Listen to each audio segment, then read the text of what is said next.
programs at the Center for Constitutional Governance. I'm also a journalist and a media trainer. Thank you. So there's a microphone here. I'm just going to help move it around so we get to know each other. Thank you, Judy. Good morning, ladies and gentlemen. My name is Namukava Beatrice. I work with Katosu Women Trust as a programs office, and here I represent Uganda Water and Sanitation NGO Network. I am also the lead for the Women and Climate Change Cluster. Thank you, Val. Good morning, colleagues. Rebecca Kello is my name. Today I'll be taking on you as your rapporteur for the day. Thank you. Thank you so much. Hi, everyone. I'm called Mwanaisha Musa, and I work for the Women's International Peace Center, the Communications Department. Thank you. Good morning. Good morning. I'm Brito Alice. I'm representing International Women's Organization. Thank you. Good morning, everyone. I'm called Nivatiti Nanduja. You call me Titi. And I'm a women's rights activist. Thank you, Titi. Good morning, all. I'm West Guahana. I work for Allied Workers Association. You're most welcome. Good morning, ladies and gentlemen. My name is Jennifer Rosasio. I work with the National Planning Authority.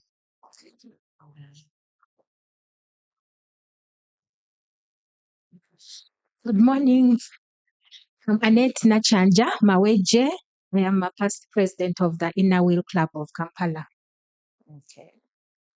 Good morning, everyone. My name is Sheila Mteti. I work with Action for Development. Good morning, everyone. My name is Bethel Kisarot, and I work with LandNet Uganda. Good morning, everyone. Namaviru Sarah from the Ministry of Gender. Nice to be here. Okay. Good morning, everyone. My name is Joy Okwong. I'm a women's activist. Good to have you. Good morning, everyone. I'm Nyarwa Sise Edith, representing Inturime Village Women Development Association. I'm the ED. Thank you. Thank you.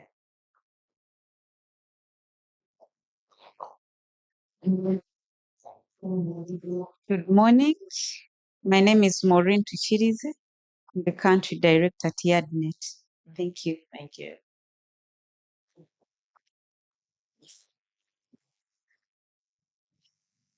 Good morning, ladies and gentlemen. Good morning. My name is Katsime Rita, and I work with the Queens for Gender Equality Initiative. Good morning, colleagues. Good morning. I'm Barbara Jait, journalist with Nation Media Group Uganda. Good morning, everyone. I'm Faith Lily Nampa, and I'm here as an influencer. Good morning. You're most welcome. My name is Lucy Imalingat. I work for National Station of Women's Organizations in Uganda. Filat now. Okay. Thank you, Lucy.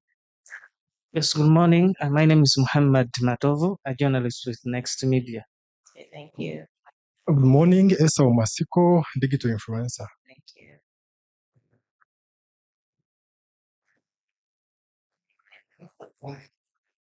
Good morning. My name is Fiona Kanyange. I serve at FIDA Uganda as a project coordinator. Thank you. Good morning. Good morning, Ruth. Good morning. Good morning. Thank you. I am Ruth Nagudi. I work with Women Lens Africa. Okay, thank you. Hi, everyone. Hi.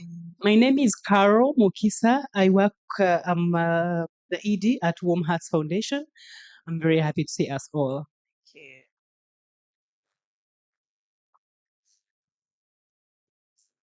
Good morning, ladies and gentlemen. Good morning. My name is Gwera Mbabazi, and I serve as a project lead at the 40 Days of 40 Smiles Foundation. Thank you. Good morning, ladies and gentlemen. Good morning. My name is Nina Mago, and I am the founder of the Purple Bench Initiative, and that is where I serve. Is that why you're in purple? Okay. Good morning. Good morning. Joanna Kachkunda is my name, and I work with Women and Girl Child Development Association as the programs lead. Thank you. Good morning, ladies and gentlemen. I'm Susan Adikini, and I'm working with Strong Minds Uganda as the Quality Assurance Coordinator. Thank you.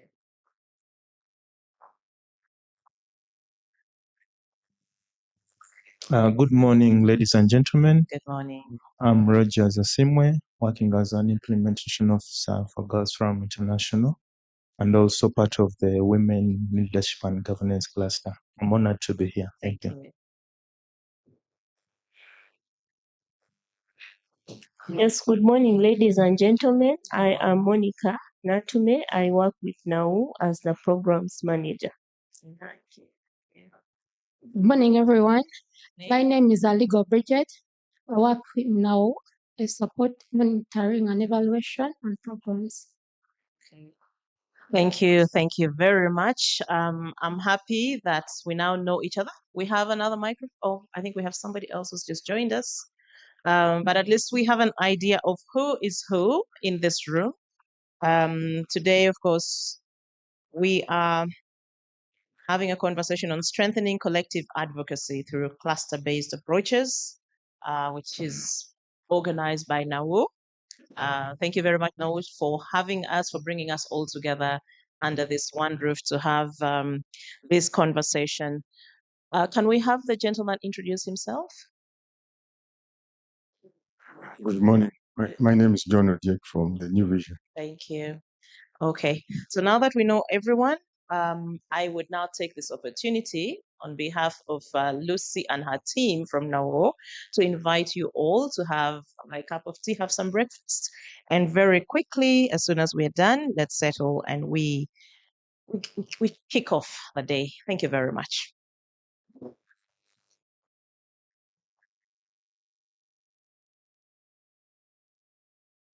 It's just right at the corner, just behind the same room. Kindly grab a cup of tea or coffee or whatever, very quickly.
and the policy briefs that were developed would be able to inform our advocacy plans and efforts with the different line ministries that concern with the issues that were identified.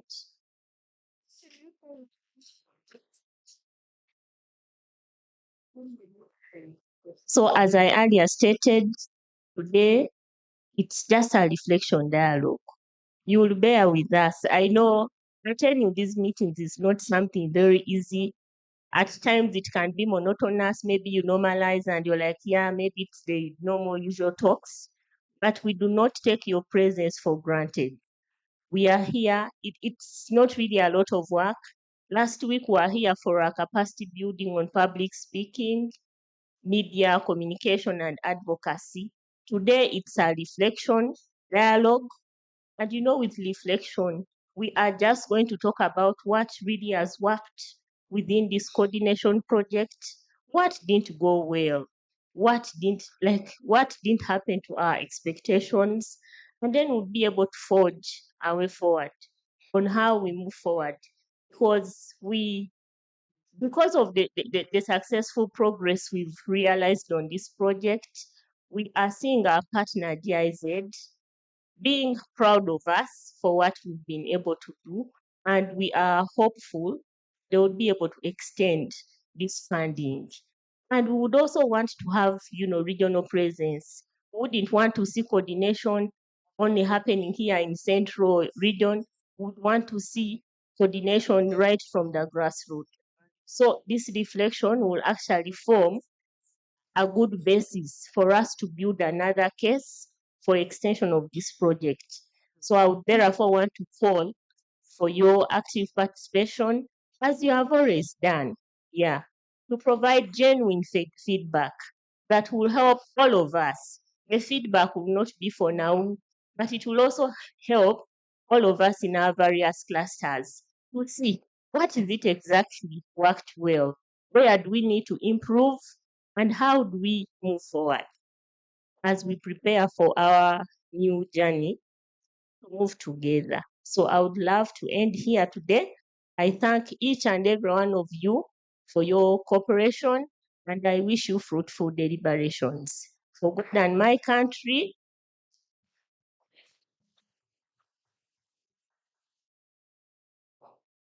Thank you. Thank you very much, Monica Nantumela. Project Manager Nawo, for the welcome remarks and for also giving us that insight into why exactly we are here today and why this gathering and the discussions we are having subsequently are important.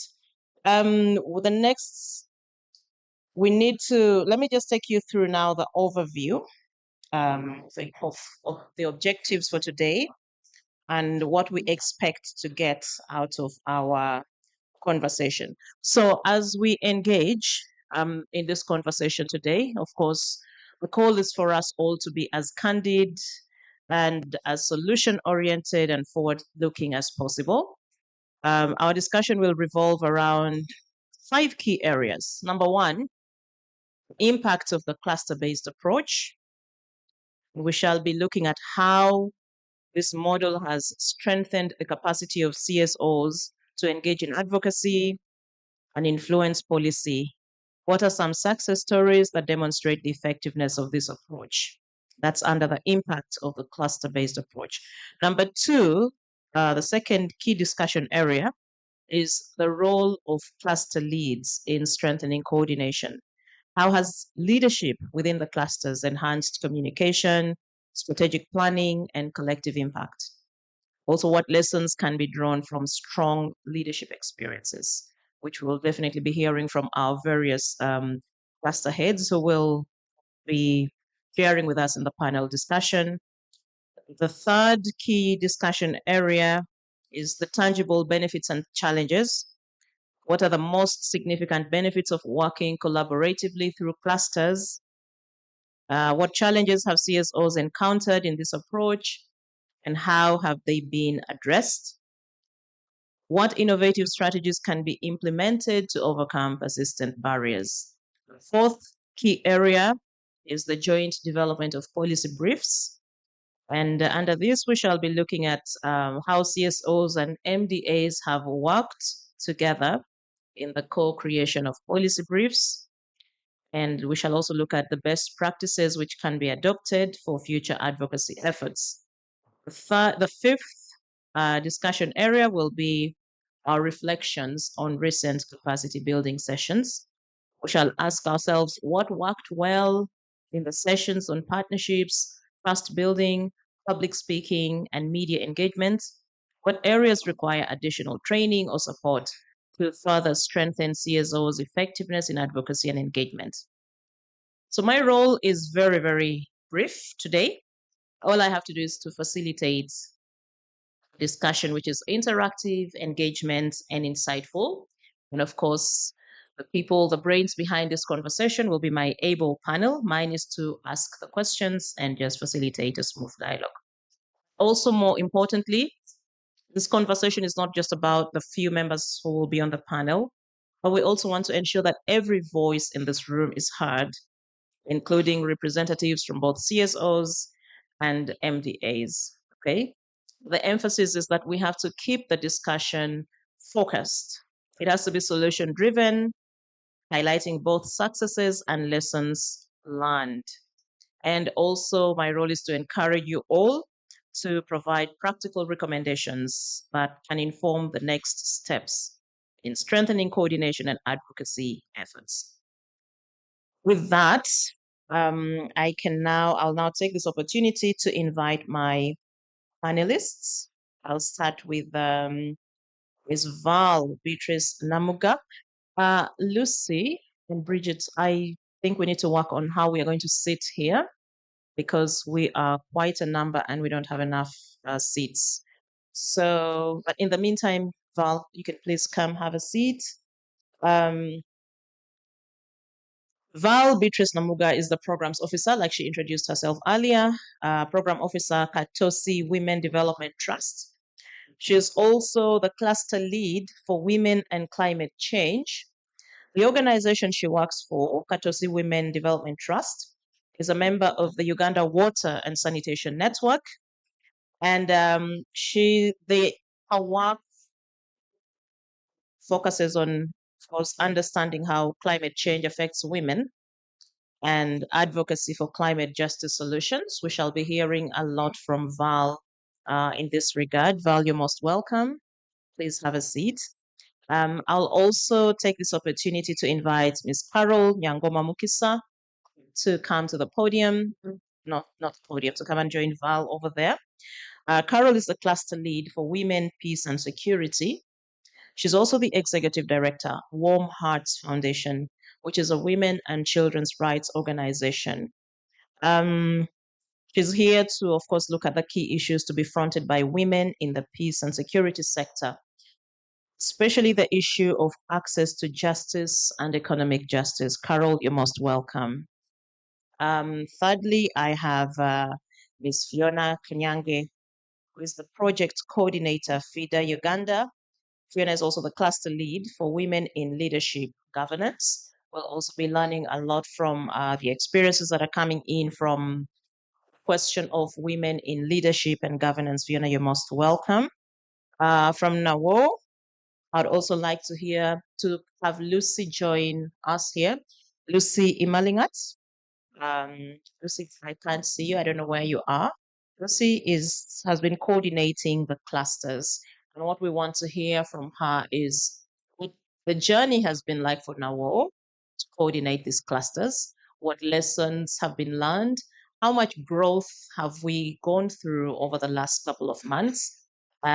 She'll, of course, take us through where the journey started. Lucy, I'll be hearing from you as well. We should also be having the representatives from the MDAs, but I don't know how we are going to. I don't know if they'll maybe come in a little later because we don't have enough seats, or if we could just have some seats here. I don't know. Bridget, could you please come and just give me a hand here? Just give us two more seats for NPA. Ms. Rose Osio, if you're in the room. please you'd also come and join podium. And Miss Namugerwa Sarah, who is she's Lydia Nalawende, Principal Development Officer from the Ministry of Gender, Labor and Social Development. Irene? Okay. You'll let us know when she's here. Okay. From the Equal Opportunities Commission, we shall be joined by Irene Nafungo. She's not yet in here, but she'll be coming in a little later. Lucy, I think you can go have a seat. So, ladies, thank you very much.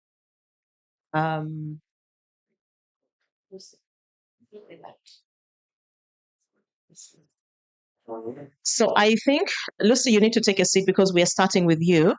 We need to hear your story from the time from the ideation phase of having the clusters formed. What was it like, and what is it now today? What has the journey been like? I know there's no journey that is smooth, but every rough journey comes with a lot of lessons. May I have my other microphone?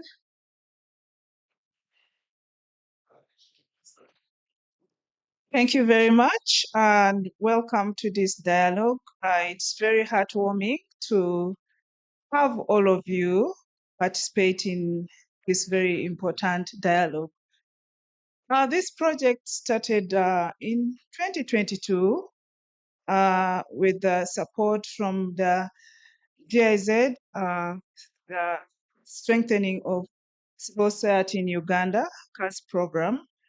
And the whole point was to strengthen coordination between and among women-led and women-focused organizations, together with ministries, departments, and agencies.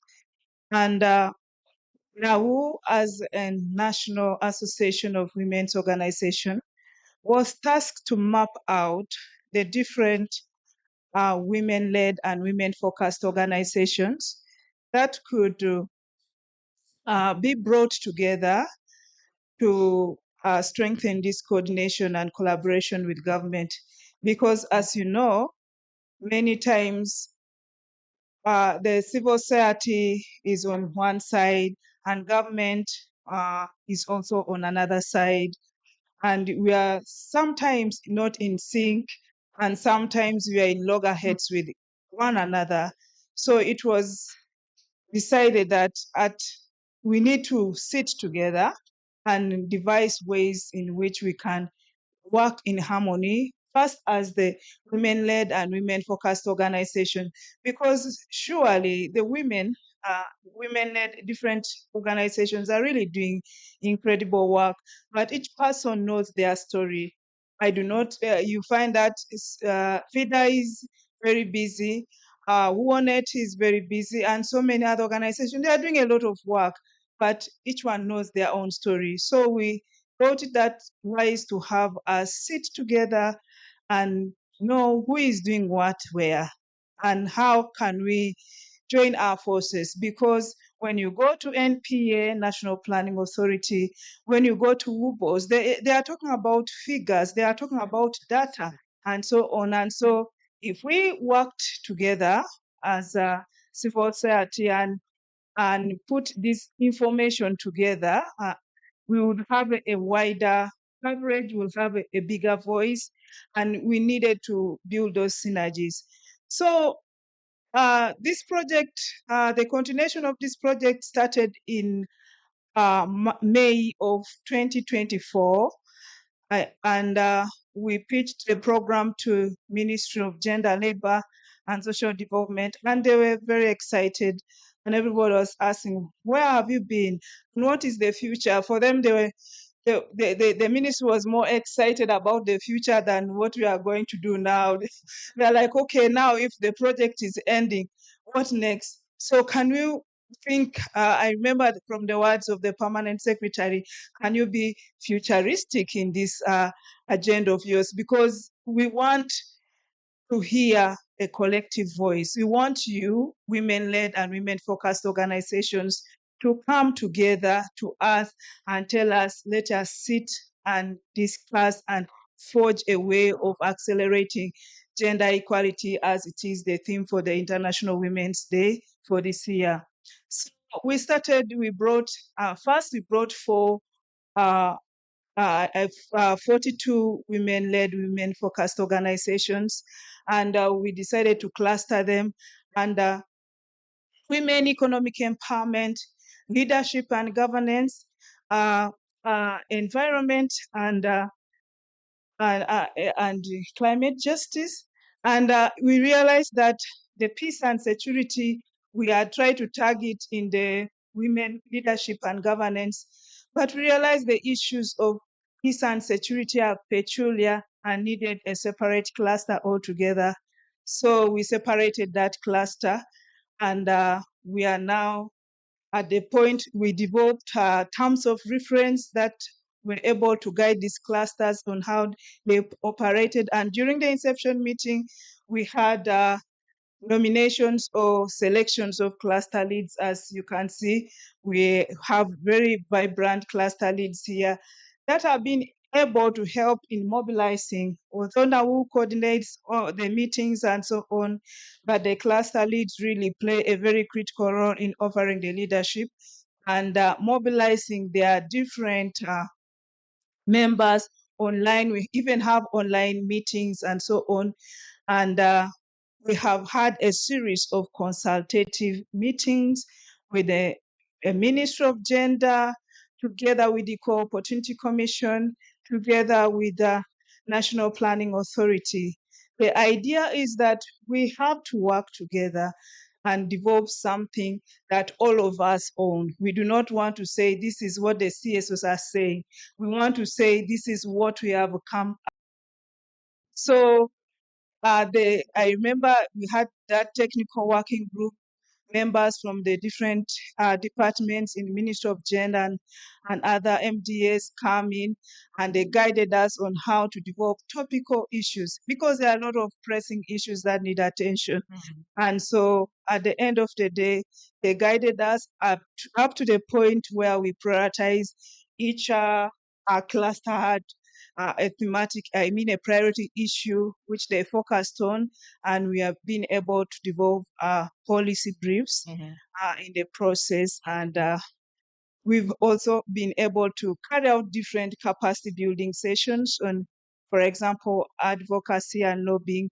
And recently we had a session on partnerships, building of trust, public speaking, and media engagement, because we realize all these topics we built their capacity on were very, very critical in forwarding the advocacy agenda of women empowerment. Thank you. Equality. Thank you. Thank you very much. Thank you, Lucy. So Lydia and Ross, you're going to speak last, because the CSOs are your children, and as the MDAs, you are the parents, okay? So having said that, let me go for Carol first from Warm Hearts. And Carol is the cluster lead, Women, Peace and Security. Carol, if you could just share with us what your experience has been within that cluster. And as the lead, what are the conversations that you feel we need to amplify and shine the spotlight on as women focused on women-led CSOs? Okay, good morning, everyone, once again. My name being Carol Nkisa. I really love what we are doing. Why? It's because very many times as CSOs, we are just called on to advocate for issues we did not birth. But this is where we went to the labor ward, actually conceived, and we went to the labor ward to give birth our ideas. So I thank now for that. For knowing that as CSOs, we also have the mandate, we also have a voice that needs to be recorded and considered. So as CSOs, we really gathered together, of course, as facilitated by Nau and partners. And we were, of course, she gave the background, but concisely, as Women, Peace and Security Cluster, we had considered three key issues. And the main key three issues were economic justice, women's access to justice, and finally, women, peace, and security. But then we had to vote in women, peace, and security. Why? Because it cuts across. It is an issue that incorporates the other two. So, considering the current volatile situation of Uganda, economically, politically, we felt like this topic is very timely. It is not just a topic of consideration, but a human rights topic.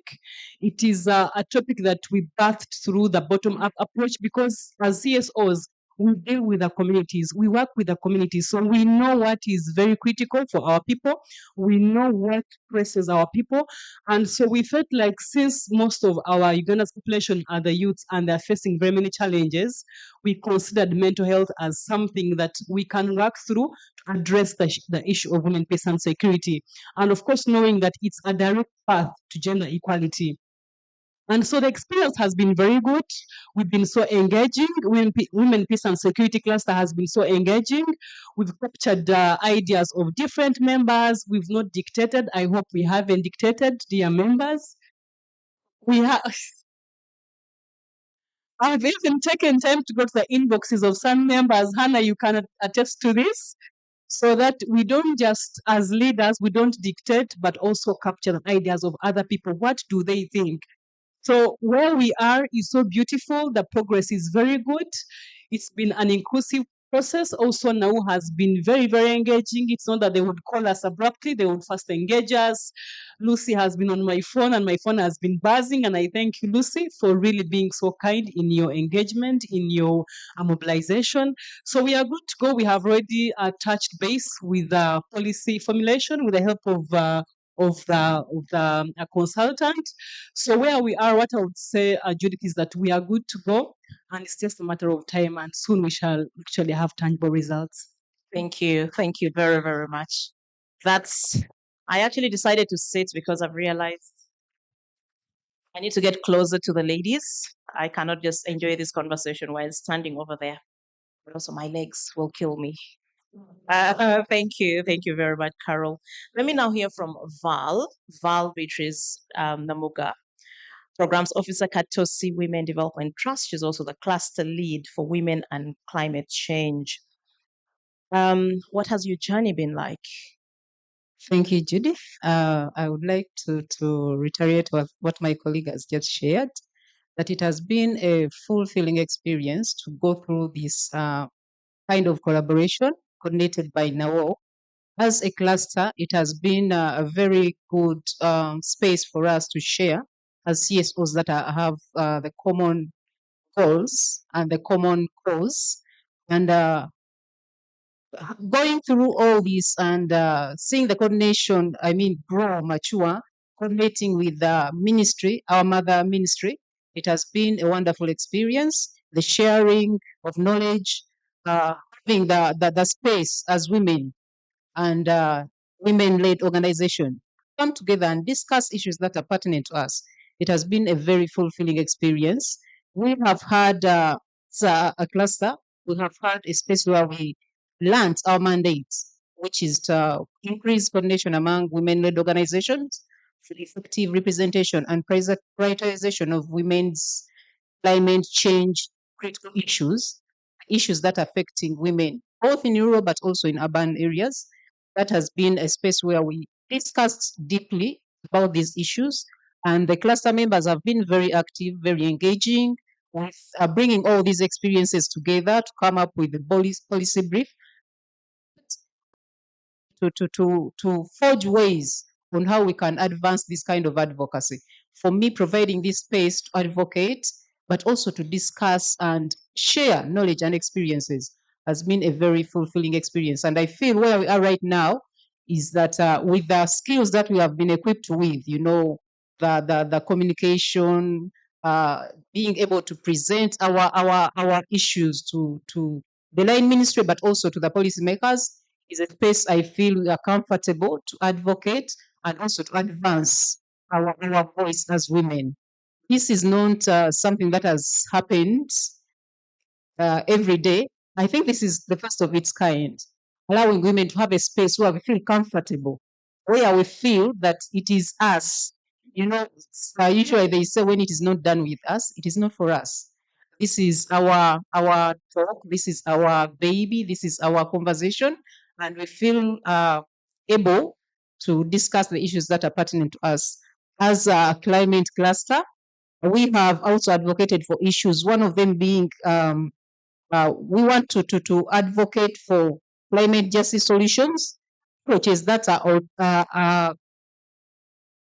that speak to the actions that we go through every day. For example, the alternative energy smart agriculture.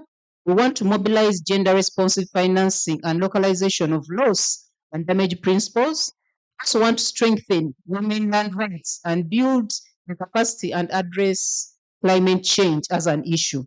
And one of the key areas is increasing awareness and sensitization of women and girls on climate change. I mean, these are issues that are pressing women across the country. You will wonder why right now, when we talk about smart agriculture practices, when we talk about alternative energy solutions, why is gas still expensive than firewood? These are issues that are affecting women. So we want to have a space where we discuss all these issues and come up with solutions and maybe suggestions to the ministry where policy changes can happen and we see improvement of livelihoods for the women. Thank you. Thank you very much. We shall come back with another round of questions or sharing in the next round. But I've been told that our other panelist, who was delayed for some rather important reasons, Ms. Eva Nabirie, who is the cluster lead for Women's Economic Empowerment, is in the room. I'd kindly request her to come and join us. Also, we could have just one chair moved over here for her. Yeah, I just push it there. Eva, please come and join us. Thank you. But as Eva comes here, Fiona, I'd also like to hear your experience. What can you share with us as cluster lead for women in leadership governance? What has the journey been like? I'm sure it's also been as exciting as what your colleagues have shared. I would like to hear from you. All right, thank you, Judith. Good morning, everyone. For the women in leadership and governance, it's been a very interesting journey. We've seen the power of coming together to demand change.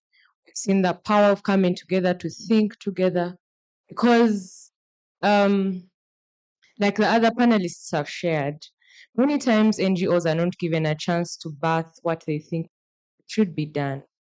But this time, we sat together, we identified our problems together, we set our goals together, and we are setting out to achieve them together, which I think is a good thing because we take bigger strides when we are together than we do when we are alone.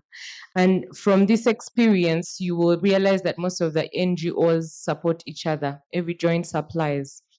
And for us, we've now learned to leverage that, and now has given us this space, this platform to leverage our various strengths so that where I am weak, I know there is someone to carry me. And it has been a very interesting journey for us. So, for the women in leadership, again, because of how it already sounds, there's a lot of problems. Women's leadership is always stifled by very many systemic barriers, right from childhood. So we thought about what exactly the problem is. When you look at it from a bird's eye view, it might look like it's not a problem anymore. And many men will tell you today that women are in spaces, women are now making decisions. We have so many women leaders, but is that really the case? Are they actually engaged in governance? So we did an analysis of what exactly is happening, what is on paper and what is on ground. And it all paints a troubling picture because we have over 52% of the women holding space in parliament. But when you go, and those are the women slated positions, but when you go out of those positions, it's only 1% of the women holding those spaces. Meaning, if a woman is not coming at a space where it has been designated for a woman, she only has a 1% chance at being in the room where the decisions that affect women every day are made. So we thought, what do we need as women leaders? Where is the problem? So we thought, where could the problem be?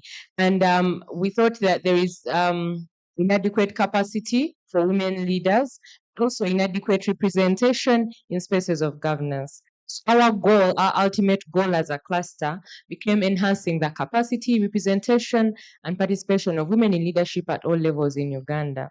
We're not just looking at women, we're looking at children, we're looking at girls, we're looking, because growing up, we always had head prefect, and for some reason, the head prefect had to be a boy.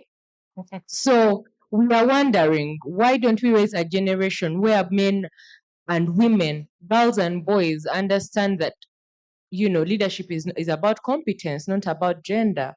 Because you will realize that even other women, when given the opportunity to lead in a space where they are sharing with their men, they'll leave it up for the men. Because this is the grooming we've grown up saying. This is what we are suggesting. And we have a 3 key action plan that has been developed by the Women in Leadership and Governance. Again, we didn't dictate. Members, I hope we didn't dictate. So we've been working on this for a long time, and with the help of the consultants, we came up with the policy briefs and the key action plan. And the few actions that we are suggesting: one is lobbying for a gender-sensitive leadership curriculum in primary and secondary schools to normalize leadership for girls. We are looking at a curriculum that will integrate life skills, leadership training, gender transformative approaches, and the other skills that young women leaders need, but also that boys need to understand that, leadership is for all. We also looked at lobbying for a mandatory leadership training course for all elected female leaders. We all hear of Chankwanzi and how NRM leaders go and they're trained and all that. But for women, and I think Honorable Kadaga says this in her book, The Pathway to Greatness, that leadership can be lonely, mostly for women who have to fight harder to be heard. So why don't we have a space where women can go to be trained on how to handle some of these things, a space where they can be mentored by the people who have gone there before.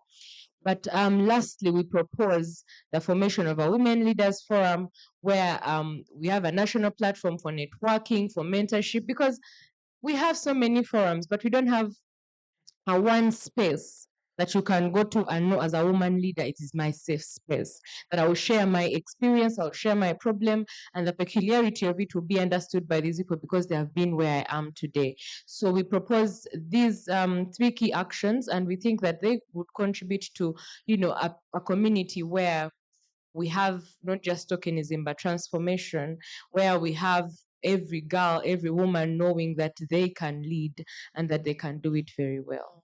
So thank you. Thank you very much. That's really, really interesting and exciting. May I take this opportunity to acknowledge the presence of Ms. Irene Nafungo from the Equal Opportunities Commission, who has just joined us. Irene, you're most welcome. You've missed a little, not too much. You're going to catch up. Yeah. On that note, let me also invite Eva Nabiri, who is the cluster lead for women's economic empowerment. Eva, you're most welcome. What can you share with us from your cluster? Thank you so much, and good morning, everyone. Yeah, my sincere apologies. I was not feeling well. But glad I am here. We thank now for the opportunity that we are here today. I think it's a bonus to all of us that we are. I remember when we were just beginning, it was really a bit confusing, but we made it. And then when we go back to our cluster, at first our cluster was very small. Then slowly by slowly, people started joining, and we reached a point of picking priority issues. That's where chaos came. Why? We are women economic empowerment is broad. There is education, there is finance, there is land, there are markets. So, and everyone wanted to bring in their issues to forefront their issues. So it became a little bit difficult. But one thing I have learned, or we have learned as a cluster, is building trust within ourselves. And also knowing that we have to respect each other. For this cluster, economic empowerment, we have built trust within ourselves that even if an issue we are disagreeing, we have to agree. One of the things also we learned that we need each other. the small NGOs need the big NGOs. The big NGOs need the small NGOs. So now took us through the different trainings, building partnerships, writing policy briefs, and public speaking. I think I also have learned that I'm a shy person, though I'm very good at talking in corridors. But we learned, and then also writing, because in our cluster we have bigger NGOs. So we shared best practices. They shared best practices. How can we front the issues well and making them very articulate to our policy people. So when we had different issues, priorities. One of them was finances, limited productive resources, and also literacy issues. We also had the social norms. So we voted, and we did a poll on WhatsApp, because one of the ways we did for us to successfully partner together was setting up a WhatsApp group. We did communication. We had so many meetings on Zoom, and members kept on coming in slowly, and we zeroed out to unequal access to productive resources. Maybe some of the challenges we experienced as a cluster, as staff keep on changing. It was one. Then, as a cluster lead, I also experienced some members are not comfortable so much with maybe larger NGOs dominating and smaller NGOs. And then at times we had different priorities and interests, but with proper communication and respect for each other, we came at a round table and we agreed. Thank you so much. Thank you. Thank you very much. So we've heard from the CSOs. Very, very interesting experiences that you've had over the many past months. We'll come back to take this conversation a little later. But now I want to hear from our MDAs. Who do I start with? Gender? Okay, let me start with you, Gender. That's Lydia, right?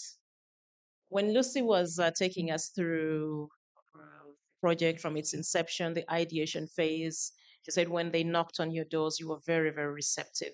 But also, I think in the CSO space, there's always a conversation of how do you get government to actually appreciate the contribution of CSOs, not just to the economy, but to the planning and so many other areas of government operations. What has your experience been like working with CSOs? And is this the very first time? And what has also been the barriers previously to having this good working relationship with CSOs? And how can we carry forward this relationship? Thank you so much. Thank you for having us. I'm from the Department of Community Development and Literacy, the actual mother for the CSOs and community-based organizations. We appreciate that you sought this collaboration, firstly by bringing the CSOs together, the women-focused organizations together. That gives a form of an allied collaboration, because CSOs are allies. You should be allies as women and not competitors. Working together is key for advancing women's leadership and women's empowerment. The Ministry of Gender appreciates that CSOs approach them for networking and partnership and collaboration, because it's key as CSOs complement the role of government. And the experience is that clusters are good synergies for skills and resource mobilization. Government is so huge, it is everything. But CSOs come down and find a niche somewhere and run with it. So when CSOs work with government, it's more focused, it's more impactful, because government needs such energy, such collaboration, so that you bring the experience, the practices that have worked, the good practices that have worked to the table. We cannot just talk without evidence. something that has worked can actually work for the whole country. Something that has worked in Katosi may work for the rest of the country because it's a land, it's coming from a point of view that it has worked in this community, and communities in Uganda are not so different from each other. Joint partnerships are good for writing proposals, for resource mobilization, for advocacy as a collective voice.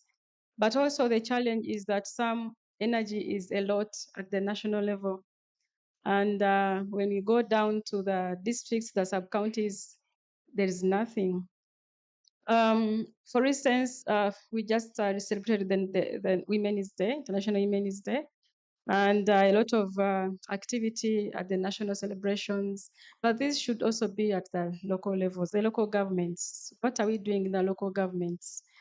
The local women, the local woman at the grassroots, that is who we are focusing on. But we go to these celebrations and we have the councillors, we have the MPs, we have the ministers. You see, the front page photo that came, and I was like, wow, this is like so selected and so, and then also it's a photo of women, only women. It's good that we have men here. Sometimes our efforts, we cocoon ourselves as women, yet we know that we cannot entrench into the systems as women. We need men. We need voices of men, the picture of a man being there. We cannot penetrate the entrenched and the structures, the stereotypes as women alone. We want to penetrate markets. We want to penetrate the boardrooms, but we cannot go as a womanist force alone. We need men to be on board with us. Something about the realities of life, the facts. Sometimes when you speak about women's rights, some people feel threatened. Some spaces may not accommodate you. When some people think you're a feminist and you are a threat to normalcy. You're a threat to existing situation. But something that I learned is figures do not lie. If we have research, well-researched data, and we are presenting statistics, they do not lie. Somebody will be like eye-opening to you and be like, okay, maybe this is true. Yes, because this is the voice and this is the figure.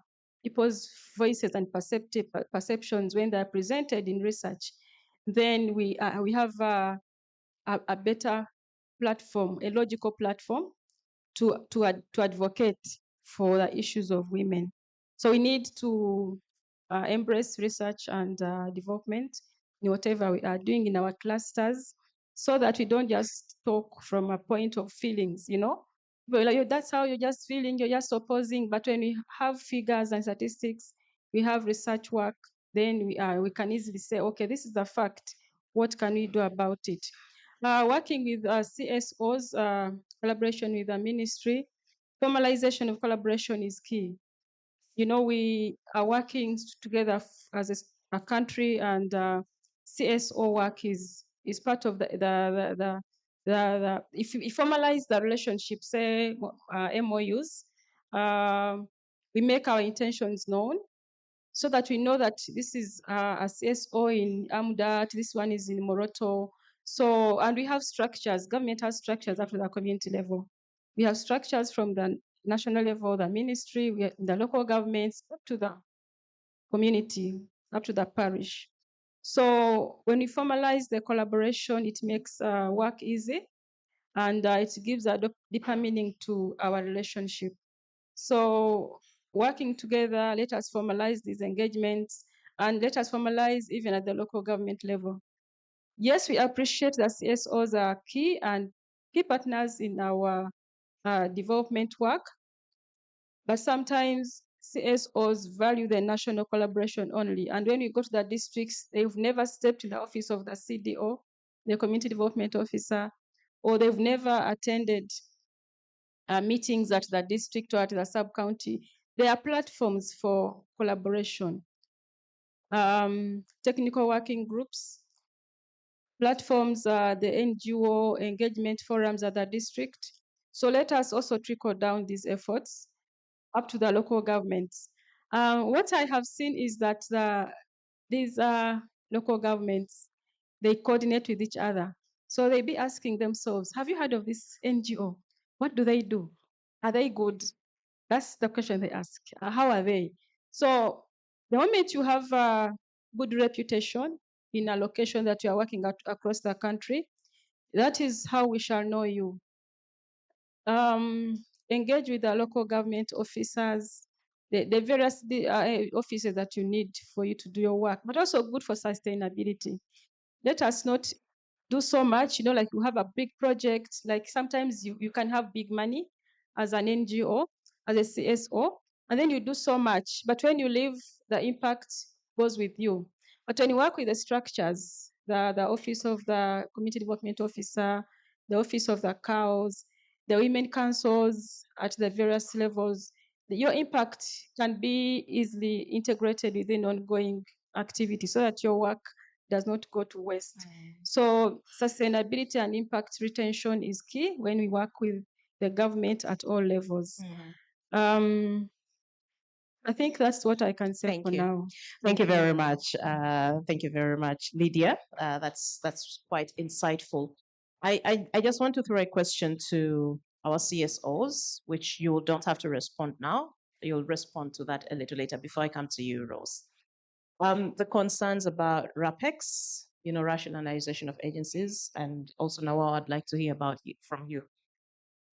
With RAPEX, we know a lot of NGOs are questioning what will happen to their status in terms of renewing licenses and registration and so on. And I don't know if you've had these conversations or concerns with the NGOs that are working with you in their in the various clusters where you are, and what this also means for the sustainability and continuity of the work that NAWO has already started. But that will come in later. Just think about it. Rose, CEO from the National Planning Authority, I'd also like to hear you. What can you share with us and with the people in this room in regards to the work that NAWO has been doing with the clusters? Thank you so much. I want to first of all say that as National Planning Authority, we really appreciate the work of civil society because you complement government work. We all know that government could be having areas where it is not probably reaching, or there's little or minimal, but civil society has reached there and supported government. So that is the one thing I want to appreciate. Then the other thing I've seen working with the clusters is the innovativeness and the focus and the prioritization. Working with the clusters, we have come a long way where we had so many issues. However, we had to draw down and draw to really those issues that are pertinent. However much we have so many issues, but we were able to narrow down. So that innovativeness is really something that we appreciate because you're always so innovative in a manner that we at this end also appreciate. Then the coordination, I've seen really coordination improve and speaking as a one, as a cluster. In a cluster form, you find that we are speaking as a team, we are speaking as one, rather than each and every civil society going out there speaking on issues. So in that way, we have seen avoidance of duplication.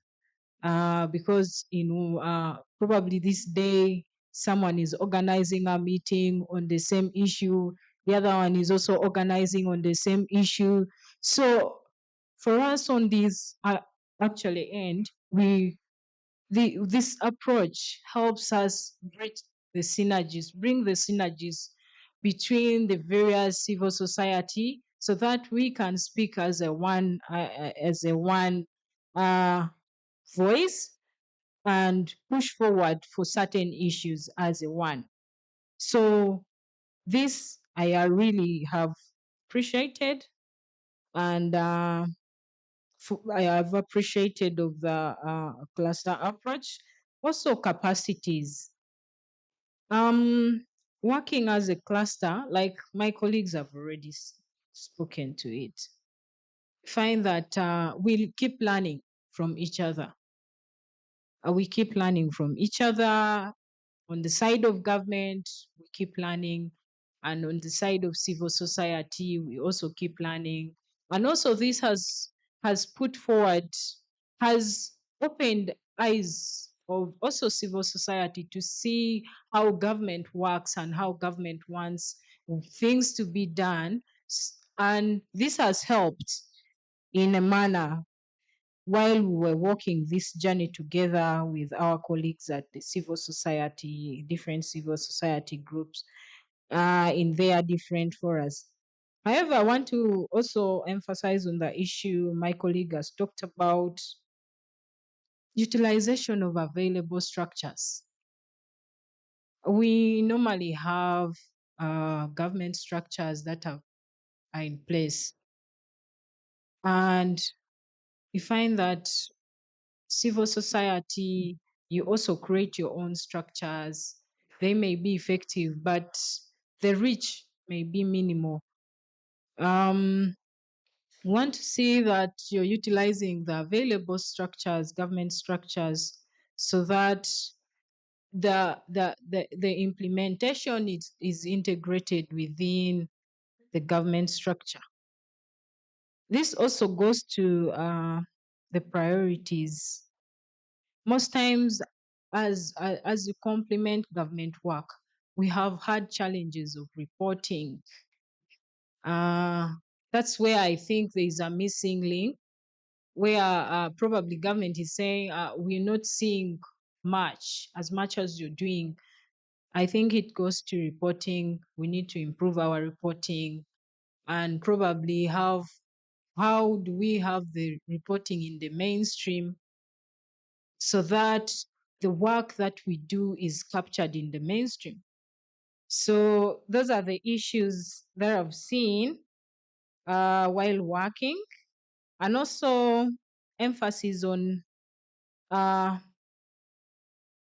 speaking to national priorities. We have the NDP for now in place. How do we support government to implement national priorities that it has set in place? And has the civil society looked at these government priorities already? And have you mapped yourselves in this and seen how do you, or what priorities probably you can take forward in order to support government to implement the priorities it has set in place? So for me, I really appreciate the cluster approach because it has given a one voice that you agree on the issues that you are taking forward among the so many issues that we have. So it's having a one voice that we are speaking today on this issue, and we are having a concerted effort towards addressing that issue. And therefore, this, I feel, it's a way to go. Like I said, it is bringing us together and having a one voice. So for me, I think I see this as a good way that we are having already as civil society. And I think by doing this, we will have our issues addressed. Thank you. Thank you very much, Rose. I see you from the National Planning Authority. Let's now hear from Ms. Irene Nafungo from the Equal Opportunities Commission. But also, as you are sharing, of course, I'd like you to also emphasize what has worked well. Most of your colleagues here have done that, and also which areas you think would need to be improved upon. Okay, thank you very much, moderator. Good morning, ladies and gentlemen. Good morning. I didn't have the opportunity to say good morning because I came in slightly earlier and then I stepped out and came back. So my name is Irene Nafungo. I work for the Equal Opportunities Commission as the Principal Compliance Officer. And I want to say thank you to Nawal for organizing this day. I think as a culmination of the other days that we've had while we were developing the policy briefs. When I was given the invite, we were talking about, can I say what works for clusters? And I don't want to come here and say, I have seen, I have not seen. I've seen clusters work both with NGOs, because I've probably lived longer and worked longer in so many spaces, both private, non-government, and now government. I started with government, problem ending with government. So in between there was everything. I've seen clusters work well and they achieve more, as we now know, that when you work through clusters, you achieve more. It's like teamwork. Why? Because you are leveraging on expertise, you are leveraging on time. Some partners or colleagues within the cluster have more time. You're leveraging on reach out. They have different geographical areas they are covering and particular population segments. Some will talk about maybe women in Karamoja, others are talking about women in the market, others in the formal sector.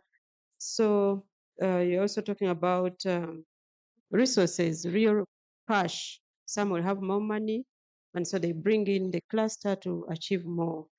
But in government, while we were working under sectors before we came to the program-based approach that we now have under NDP 3 and 4, I saw a lot of success under, for instance, the JILOS, what you know as JILOS, Justice, Law and Order sector. There was so much good that was done. Up to now, there's still evidence. Like we had one-stop centers. I've seen one in Kayunga, where the problem was JILOS as a sector, the services were scattered, they were, unreachable by the vulnerable and all that. And so they came together as a cluster to deal with what it is that constitutes justice, right from police, prisons, the courts of law, prostitution, the DPP. And so they dealt with the obstacles within the service delivery arrangement. And when you look at it today, you say, okay, so we had more police posts, we had more one-stop centers, beautiful courtrooms that are accessible and all that. So you see, it's an evidence that cluster approach works. But what makes it a success or successful for that matter, is one, you must be clear on the objective. Like we saw in our other discussions that we had about 2 weeks ago, there's clarity that we're dealing with women and economic empowerment, women and environment, women in governance, women in leadership. So you are clear about what it is that you want to achieve. If it's hazy, everyone comes in, but they're also looking at the other to see whether the other has understood or they're as confused as they are. So clarity is very key.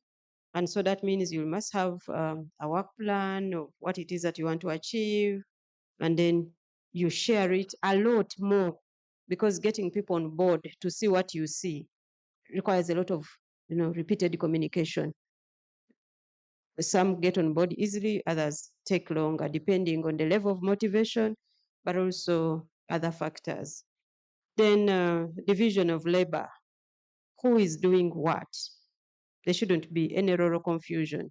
I guess it's like us, the ladies, when we're in the kitchen, if someone is doing the stew, another one is dealing with salads, another one is juice, you want to be clear that if the juice is being made by XYZ and not the other, that you get confusion.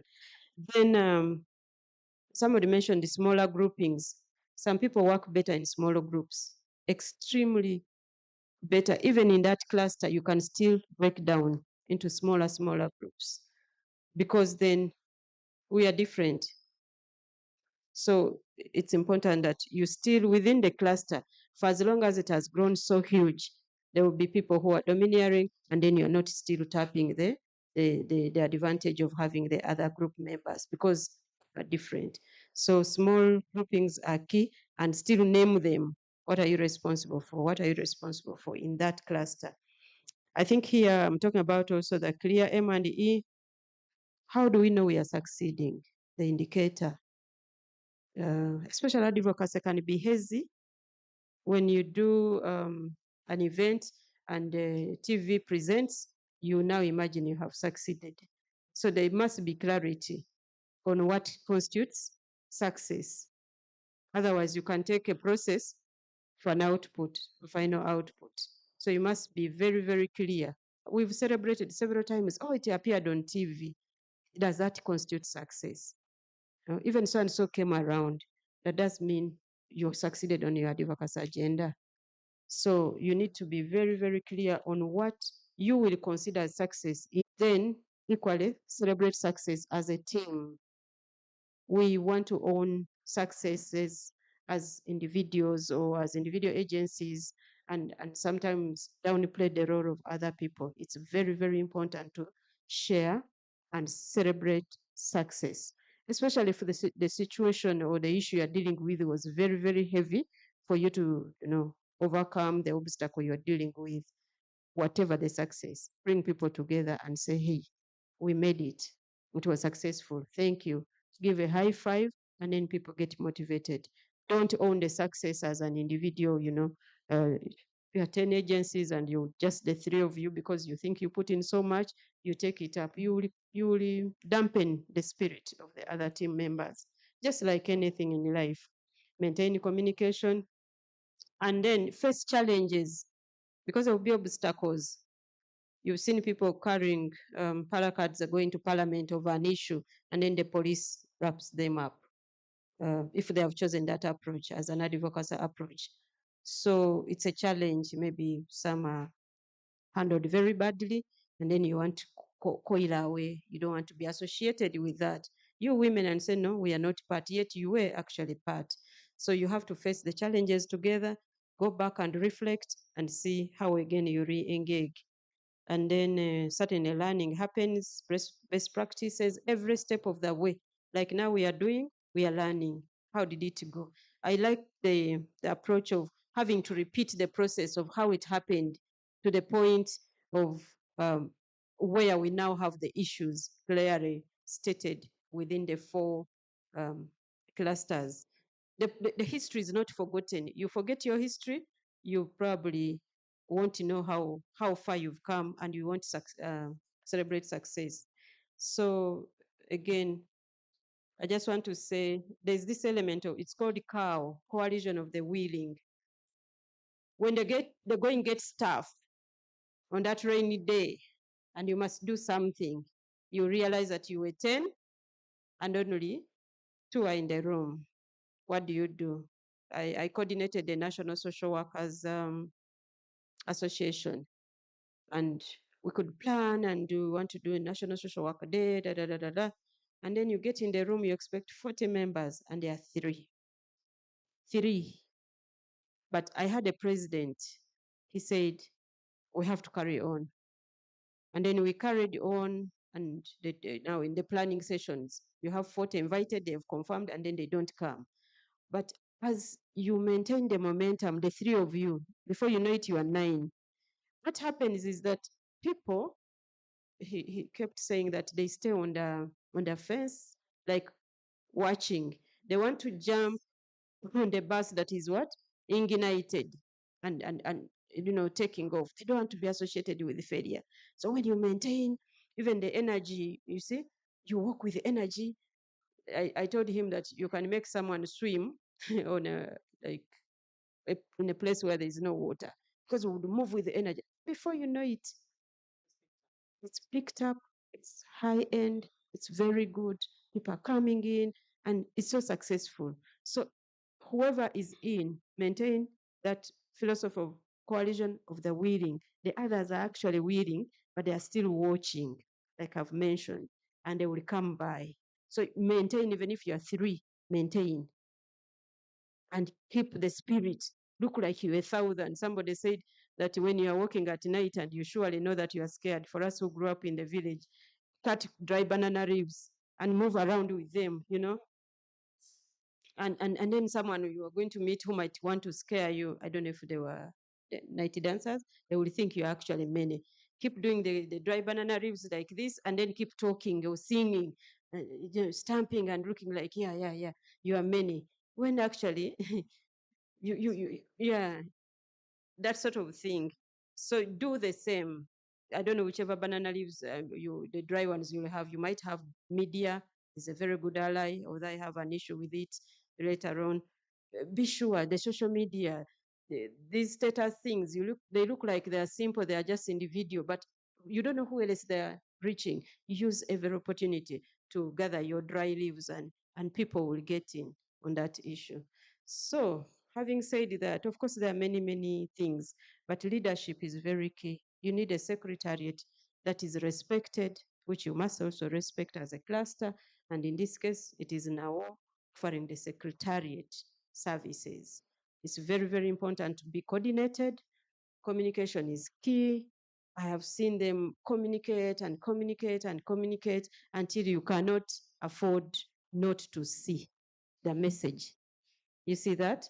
It's a very, very, because everything needs leadership, as we all know. So in leadership, we are being coordinated, we are being informed, we are being, told the do's and don'ts and all that. Of course, the colleagues have already mentioned how we have to anchor ourselves with whichever the issue into the national development priorities.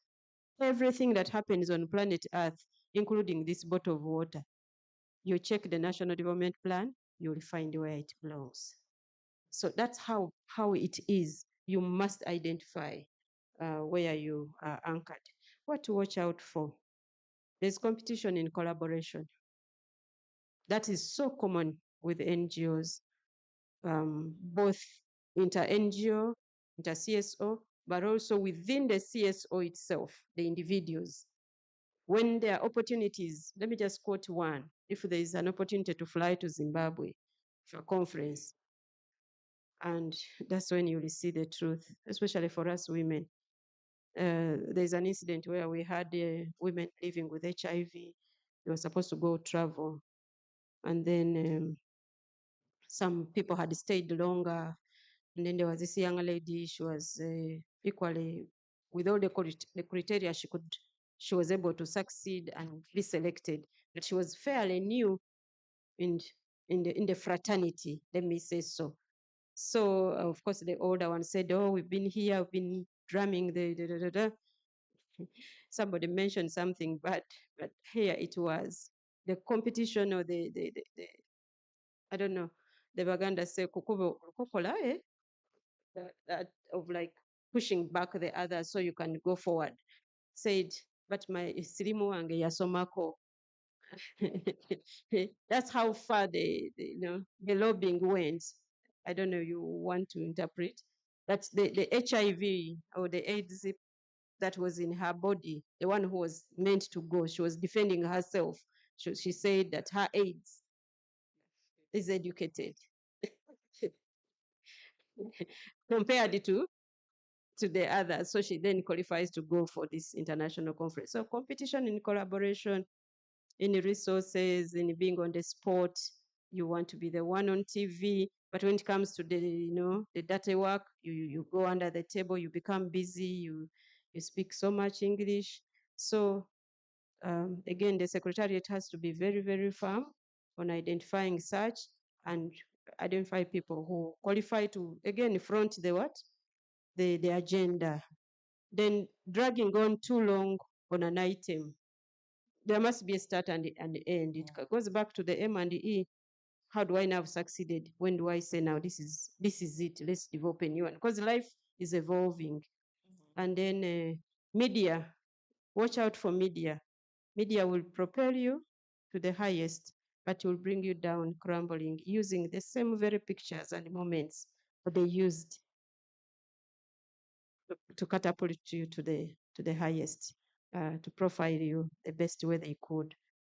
I don't have any qualms with the media, but that's how it is. I've seen same picture they used to promote somebody and talk so well, and the same picture they turned it around and spoke the list that completely destroyed the person. So that's it. And then compliment.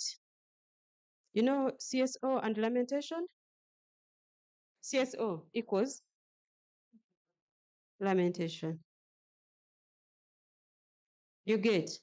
It's not that that's who you are, but it's because you are the added voice to cause government, who is the duty bearer, who has a social contract with the people to provide all the services that we're talking about. And like I said before some time, I said the government has everything to give you, but it also has nothing to give you. It just depends on how you deal with the matter. You understand? So we mix lamentation, but provide evidence, provide what good there is if we succeeded, and then there we go. Otherwise, our cluster will be branded another name, any name, including maybe they are anti-government. When you aren't, you just mean well. So provide the evidence and say, should we succeed in having the environment better, in having the women economically empowered, government stands to benefit by having less on less expenditure on domestic violence, less expenditure on malnutrition because families will be empowered. So provide the evidence that is compelling for government to act. And then watch out for the powerful that might swallow the less powerful, but also taking care of the powerful, not also be swallowed. You know, there's exclusion when you are powerful. Somebody said there's loneliness. It's lonely at the top. It's lonely at the top. So it can be when the majority, you've seen border people, when they knock a vehicle, they knock. I'm being very clear. They knock your vehicle, you come out, but because there are many, they turn you into the villain. They make you the one who was on the wrong. The one who was driving becomes the victim. No, the bad one. Yet it's not the case. Why?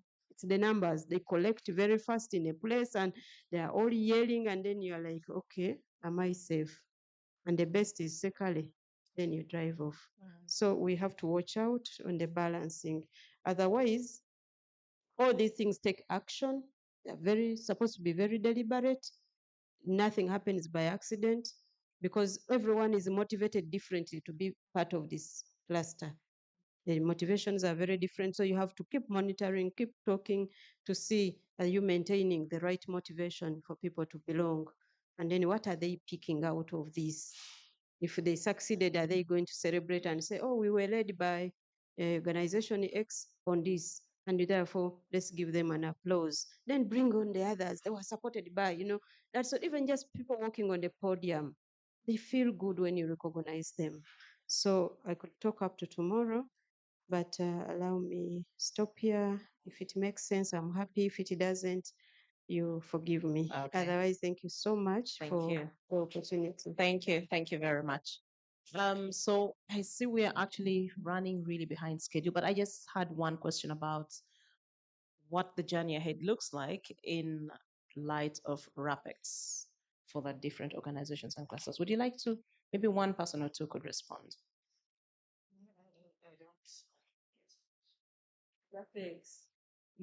Something about that. So you're asking about the certificates. Yes, and thank you for the opportunity to address this issue that has been really pressing me so badly from my sister. It's very common language for most ministries, especially Ministry of Gender, always mention that we are allies, we are not competitors. But I want to just give an example of, I always use an example of relationships because most of us are born from relationships. Now, in case you want to marry someone's daughter and there is a certain mother-in-law or brother-in-law who's giving you headache and they give you maybe high dowry to pay as a man, yet you're just beginning, the moment you marry that lady and maybe survive through and marry that lady, it is very difficult for you to be in a good relationship with such in-law. What am I trying to say? We approach these local governments to register our organizations. And like Irene said, that we are lamenters. Let the lamentation begin. We approach local governments to register our NGOs. And members, let me just bring it down to the grassroots. The issue is we always assume that every NGO is up there. Like we have offices in Tinda and have like 10 staff. Some organizations are run by one person, the founder. So when we approach these local governments to register our organizations or maybe have MOs with them, they are asking for, let's say 500,000 or even actually 500 to 1 million. Now you start borrowing because you have a course, and I'm not saying that you should actually not be compliant, no, but the processes to get there. So they ask for this money. By the time you register, you don't want to have a look at the CDO or maybe, is it DC something? Whatever the title, you don't want to look at them because of the pain you went through. So it's very hard for me as Carol come back and get an MOU with you, much as I'm mandated to do so. Because the relationship was very bad. I started with the issue of marrying someone's daughter. Somebody gave you headache. We want 10 cows. I don't even have even a hen. So 10 cows for what? Bring the little dowry that I have or some gifts. If I make it in life, that then we can come back and bring even the 100 cows. So the issue is, it's a hassle. It is like suffering. It's in fact right about now running an organization. For those who don't know CSOs, we always assume that everyone knows CSOs. CSOs are civil society organizations or NGOs or CBOs. Because some people, maybe social, influencers, they might not actually get to know some of these terms that we are using. So once I get there and I register my organization, easily come to you because now I'm preparing my pocket. If I go there, now how much will they ask for? And perhaps we might operate for like 10 years, rather 5, minus getting funding. And then before you get an MOU, I don't know about other organizations, we are supposed to get an MOU with the local government. For MOU, you're required to get, you're required to have an annual, not work plan, annual report. To get a formal annual report at NASA, minimum 300,000. Okubanja ne rent, okay, not Luganda, but you don't even have the rent for the organization. So the environment has been so economized. We have taken our focus off the real cause for those who have good causes, and now we are focusing on how do we make these guys, compliant. But compliance to me does not necessarily mean actually paying all these hefty amounts. Can't we get an annual report that is not so formalized? Can't we write 3 pages of what we have done and then it's accepted? So there is a certain format, then we have to go through. So I think the issue of being seen as allies also, it begins with what is the genesis of us being competitors? Because as CSOs, like I said, we are not enemies of anyone, but we are just running these causes. And we always, most institutions have a lens of everyone is fighting for rather against the government. Some CSOs are dealing with, let's say, people with issues that actually even these who hold us accountable all the time unnecessarily, they were actually facing the same issues. We had an issue in Mukwena, we had an issue in Mukwena when we were dealing with social cycle support issues in Nsuve. This LC chairperson was giving us headache. Whenever we went to him, we always wanted Kitu Kudogo. Last Christmas, this gentleman died. Actually, he chased us from his community, but of course, we're helped by VHTs. This gentleman died because of domestic violence. His kids murdered him because of property issues. So what am I saying? We might assume that we're actually making these people be victims or maybe chasing them out. These services members. So to me, I think the issue of the environment in which we are operating in, I think does not necessarily understand why we are operating and the reasons why. And to me, can we engage these local leaders in some of these sessions to know that we mean well, much as actually we know that you also mean well. For the certificates, I do not know maybe, but you can get the whole aspect of why we need to create awareness among everyone. Yeah. Let her speak and then Thank you. Thank you for raising that concern. I'm certain that the required amounts are not statutory. I think they are not. I wouldn't think there is a requirement for paying 500,000 or 1 million to be registered. I will look into that. I'm sure there are no statutory requirements. I think those are just individual cases of exploitation. We have next week we have an engagement with district community development officers across the country. I will raise this concern. Facilitating your existence shouldn't be a stressor. But also what I know is that there are requirements for registration. For example, you have to be in existence for some number of years. But of course, that is an issue of making sure that you exist and you are genuine in what you're doing, because there are NGOs that are maybe formed easily and then they just like don't do what they're supposed to do. That is a restrictive issue as a matter of policy. But the exploitation, I think, is something that I'm going to raise with the DCDOs. We have a meeting with all of them next week. Something that I wanted to add on is the private sector. Please move hand in hand with the private sector. The corporate social responsibility arm of the private sector. But also the private sector is key for technology and advancement. We're all talking about energy and climate change, but what is driving is the private sector. So as CSOs do not only look into partnering with government, but also partner with the private sector to move the agenda forward, to protect consumers, to advance technologies, to make women's lives better. Thank you. You wanted to say just very quickly, and then we move to the next Just to add something on what you are saying, it is actually not small NGOs that are, or CBOs that are suffering with the same, also big NGOs. There is a scenario where we have been asked to facilitate the committee that is going to sign an MOU. And it took us like a whole year and a half to get that MOU. Meanwhile, we have other procedures that we have to follow up. So I'm happy that this is happening and we have a space where we can share with our mother ministry that such issues are raised, but it becomes a hassle for CSOs. Thank you. And this is where I'm very grateful for now for these spaces. Because where else would we find the MDAs and to ask them? Honestly, when you go to the ground, it's very devastating, because the work we are serving the people.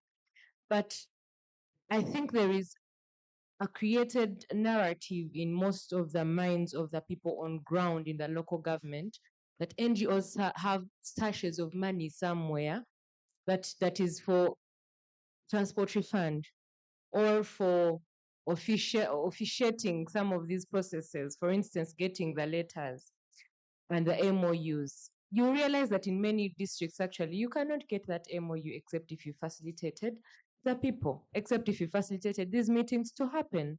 So we find, and with big sums of money, by the way, it's never little money. So we find it very, very difficult to engage the way we would have wanted. And yet we have to, because we also want the impact to be sustainable.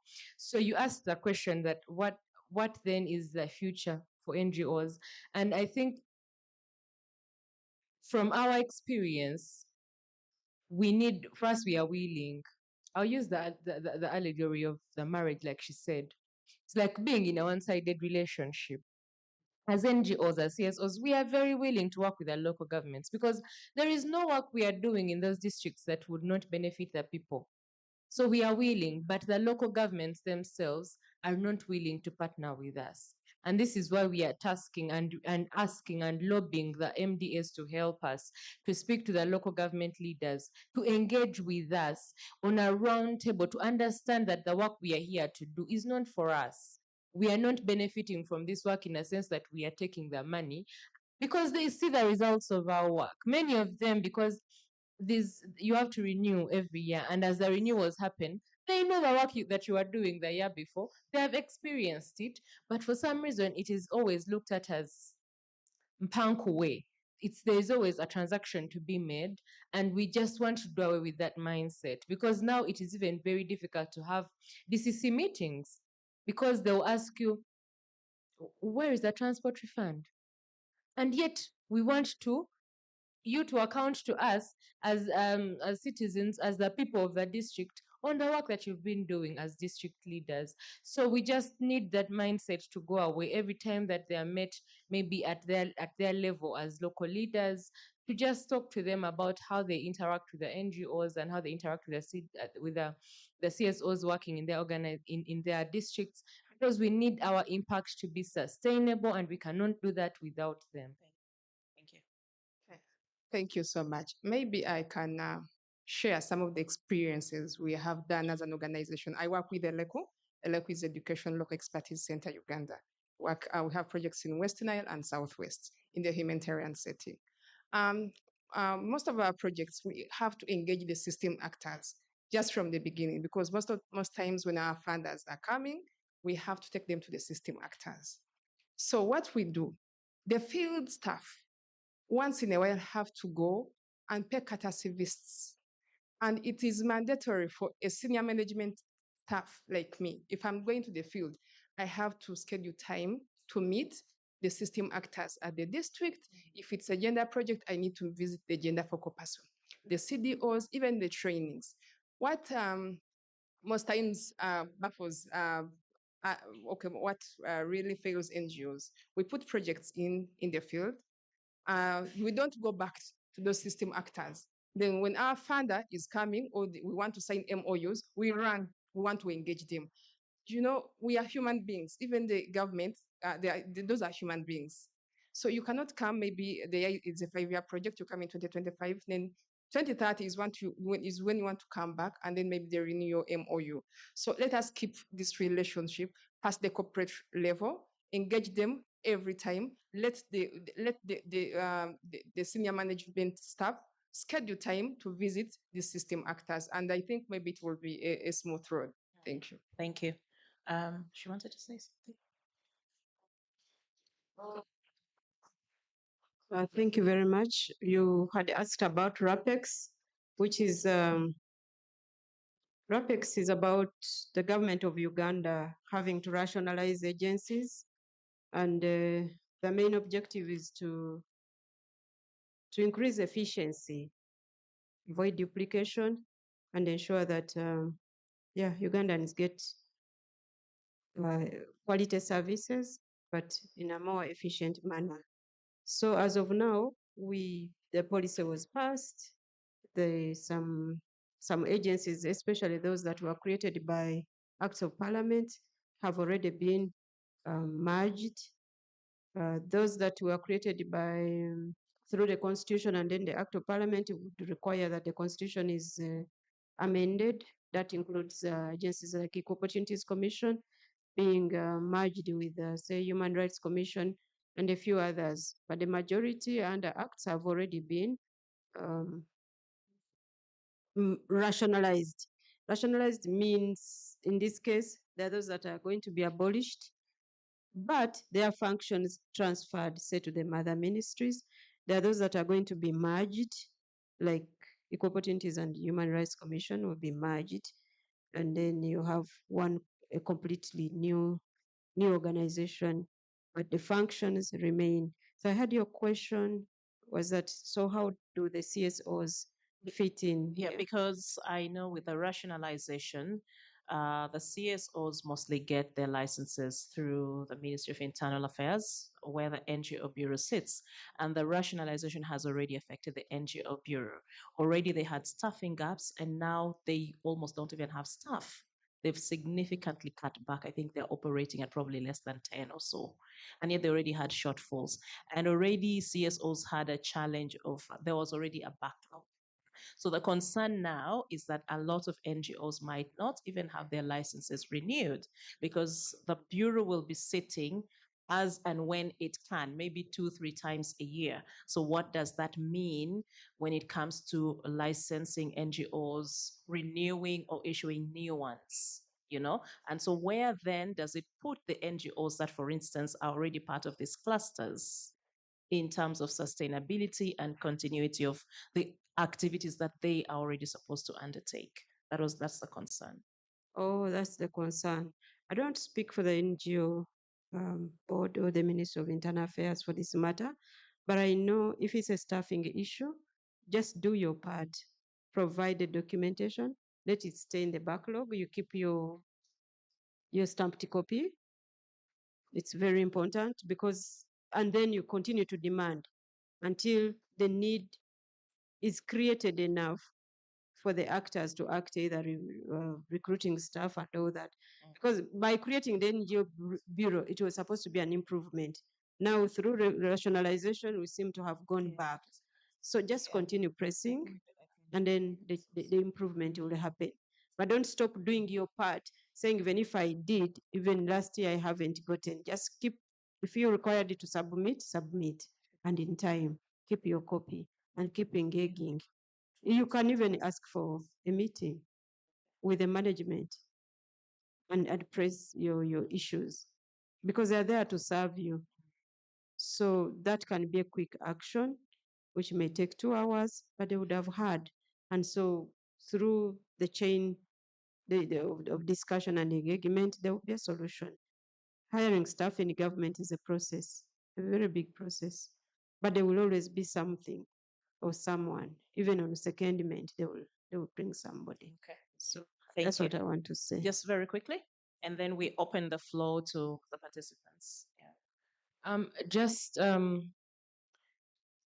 risk that the rationalization poses on NGOs is firstly losing out on the very many other NGOs that were, not very big as to pull the attention of the Ministry of Internal Affairs, but are very important in our communities.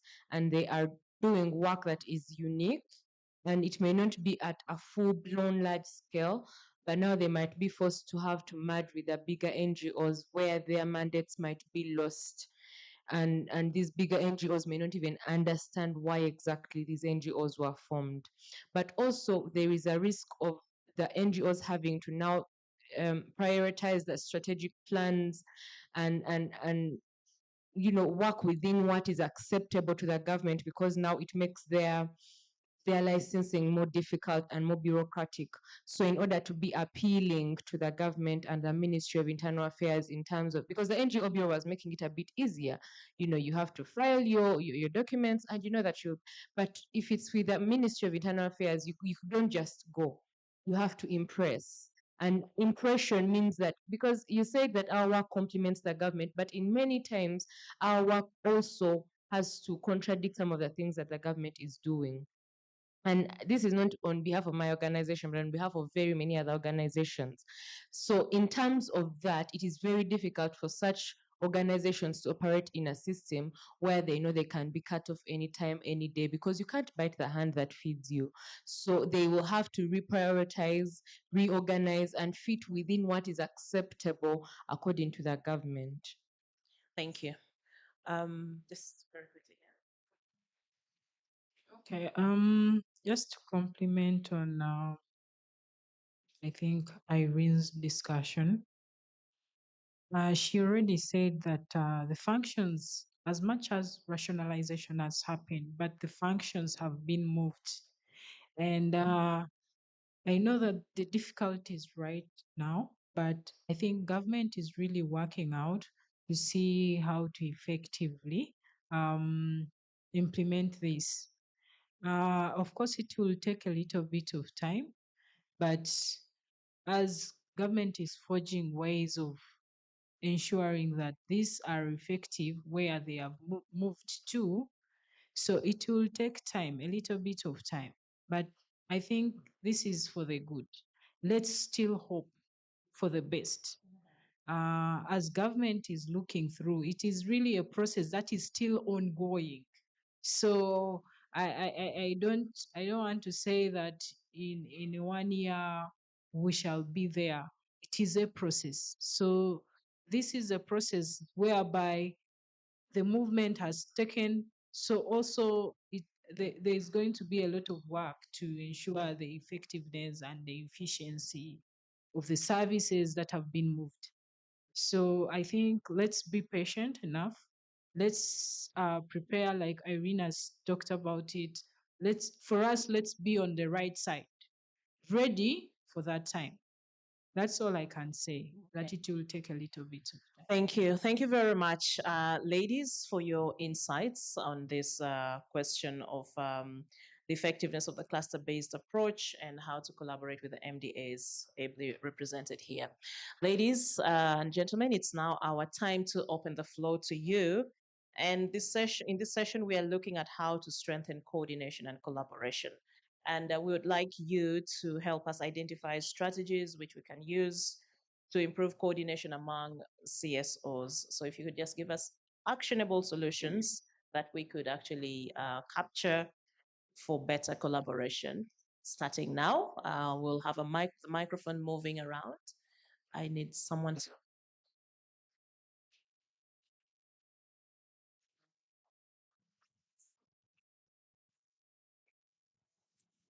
You just put up your hands and then the mic will reach you. What do you have in mind? But also, if you have a question or something you would like to add or to supplement what the ladies here have been sharing, we would also like to still hear your thoughts. Thank you. Hand over there.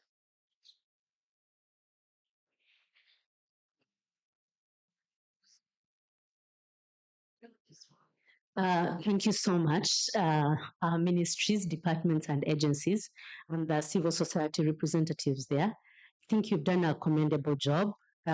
You've done justice on behalf of other members.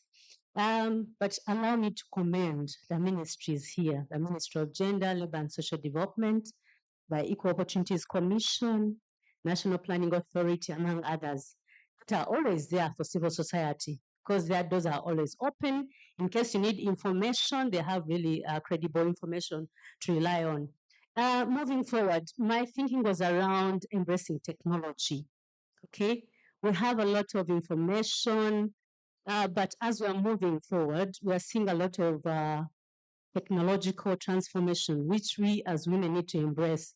And I think the involvement of the Ministry of, I don't know, that works with ICT, needs to come in very handy to support women embrace technology in the markets, doing business, access to information on what's going on, the impact of climate change. All these are critical issues that we need to integrate in the technological innovation movement. Thank you.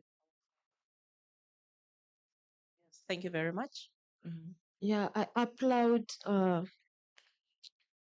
our cluster leaders and also Lucy, our coordinator, for the great work that you guys have been doing. Now, we thank you so much for the great coordination. Now, my strategy, which I could propose, is documentation. If at all we could improve on our documentation, it could be a plus for us, because through documentation, it's going to help us to track the progress on what we've been doing and how far we could go. It helps also to measure our successes and also to identify the challenges and gaps that can come along the way as the project goes on. Thank you. Any other? We have some two hands behind.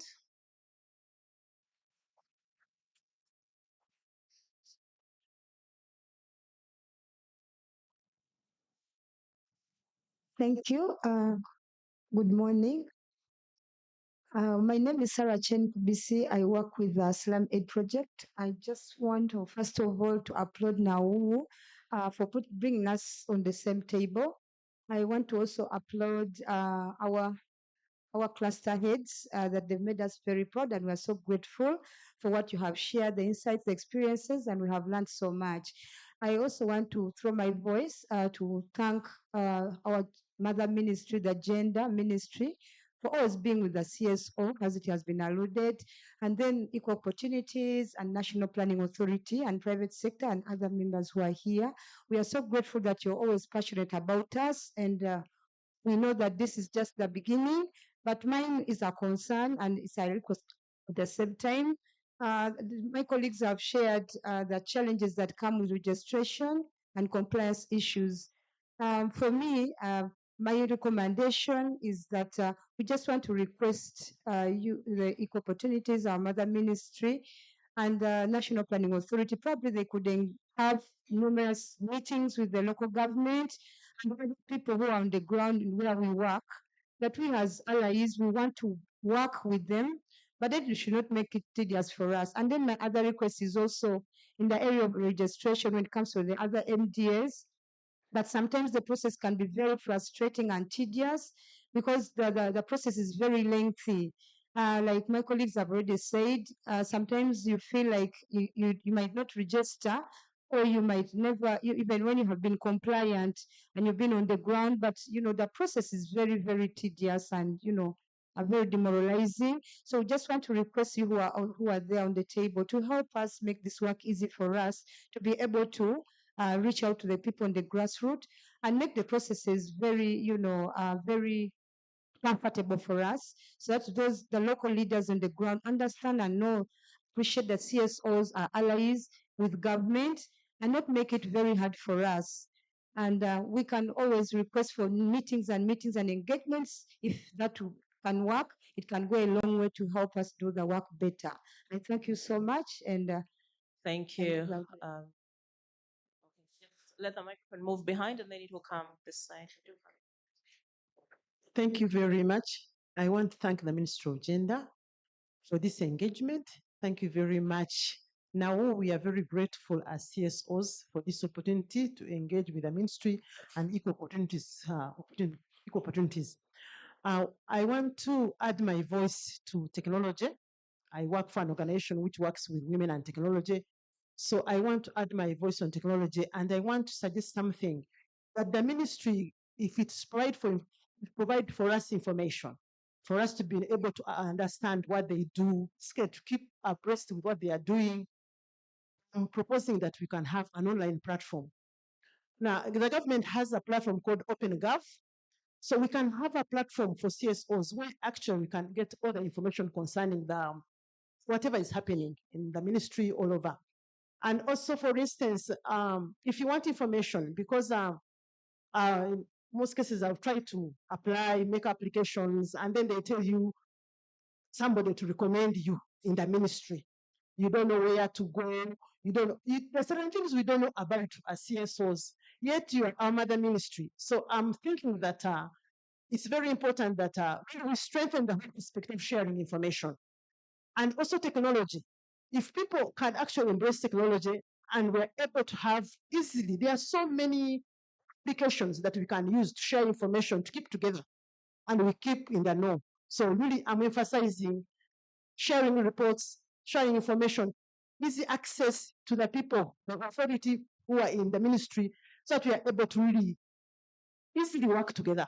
But if I don't know you, like somebody talked about organizations which are on the ground, they don't know you, they will not come. So, but if there's that portal, a platform where I can actually click and I'm able to know this is the address, this is the person in charge of this, something like that, that would help. Thank you very much. Thank you.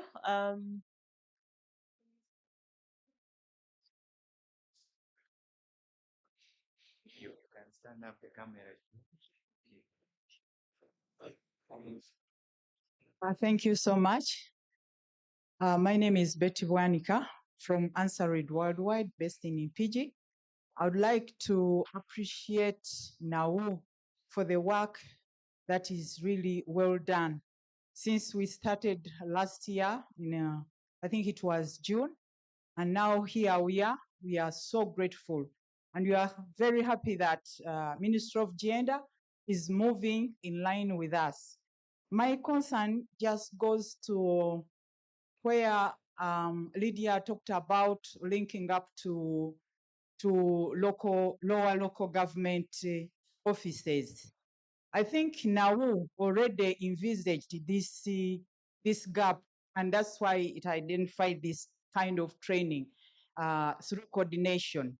Because as NAU is a big established organization at a national level, it's better for NAU to link up to organizations at district level, and be able to work with them so that those organizations at the district, be it the networks at the district, can be able to link up to the lower local government offices and give updates and maybe tell them what is going on in Inau, what Inau intends to do in that area. So it is me. I'm very happy because if we continue with this kind of coordination up to the grassroots, it means that the grassroots are going to benefit. They will not be just seeing women at national level when they are hailing up women, they see those big women, but also women at the grassroots need our interventions when they are well planned. Thank you. Thank you. If we could have the mic closer this side, we have some hands up in front. No, they're behind you, and you come to this stage. Should I start? Thank you so much. I'm Annette Nachanja, and I am from the Women Economic Empowerment Cluster. My concern is, as my cluster chairperson mentioned, that we had lots of issues to do with economic empowerment, and we didn't know where to begin with the start.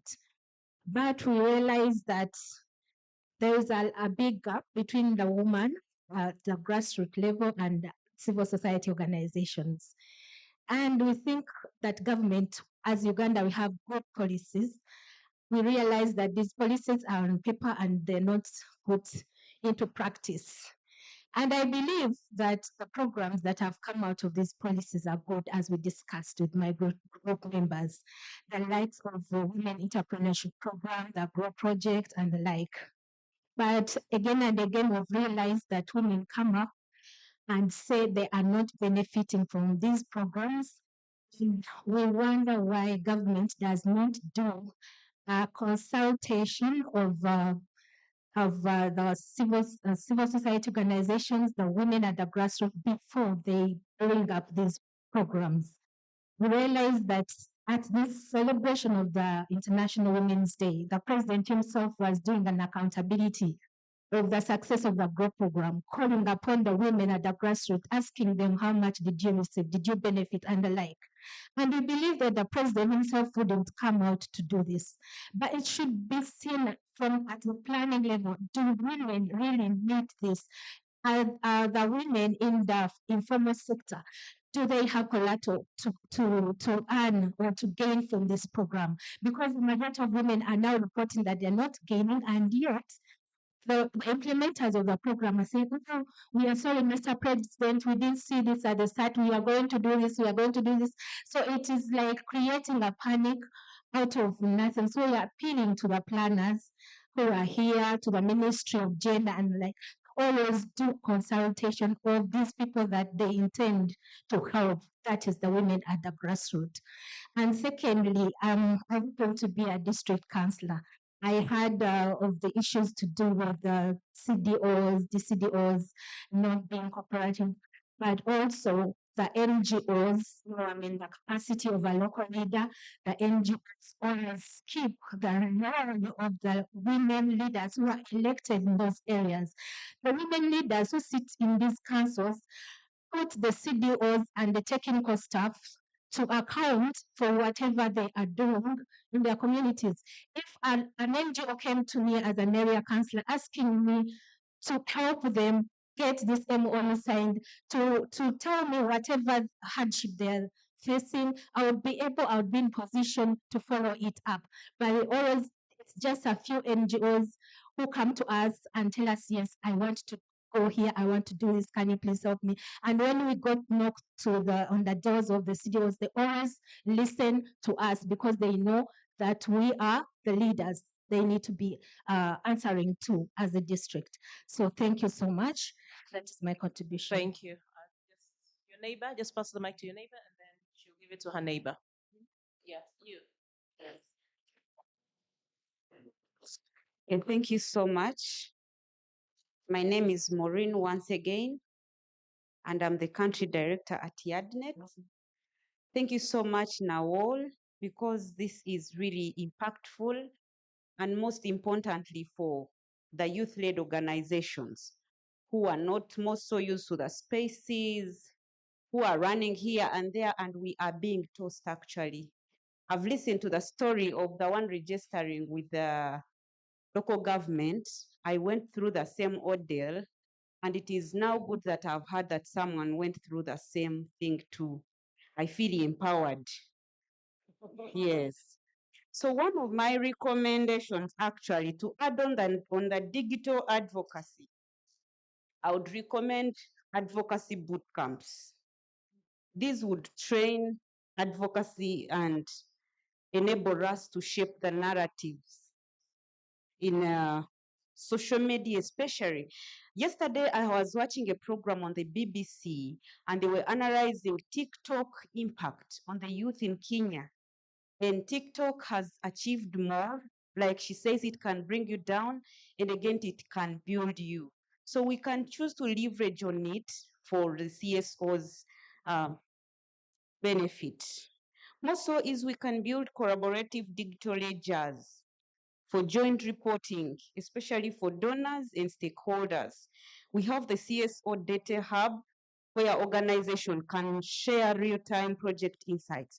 I was also thinking of this point where we can have a platform where CSOs are free to share insights from the failed projects. Because there are projects that fail, and we maybe choose, okay, they might not fail entirely, but sometimes you have not, according to the work plan, you've not delivered accordingly. So we can also have those insights and share, so we can learn from each other on what to do the next or in future engagements. Yeah, that can be maybe a failed forward session where like we are here sharing this, we can maybe call it a fail forward session. Yeah, thank you so much. Pass the microphone to your neighbor. There. Yeah. Thank you. I beg to sit down. So thank you very much now for what we have gained in this training and up this far. We are very grateful. I'm Susan from Climate Action Network Uganda. And I would just like to ask a few questions and maybe a suggestion.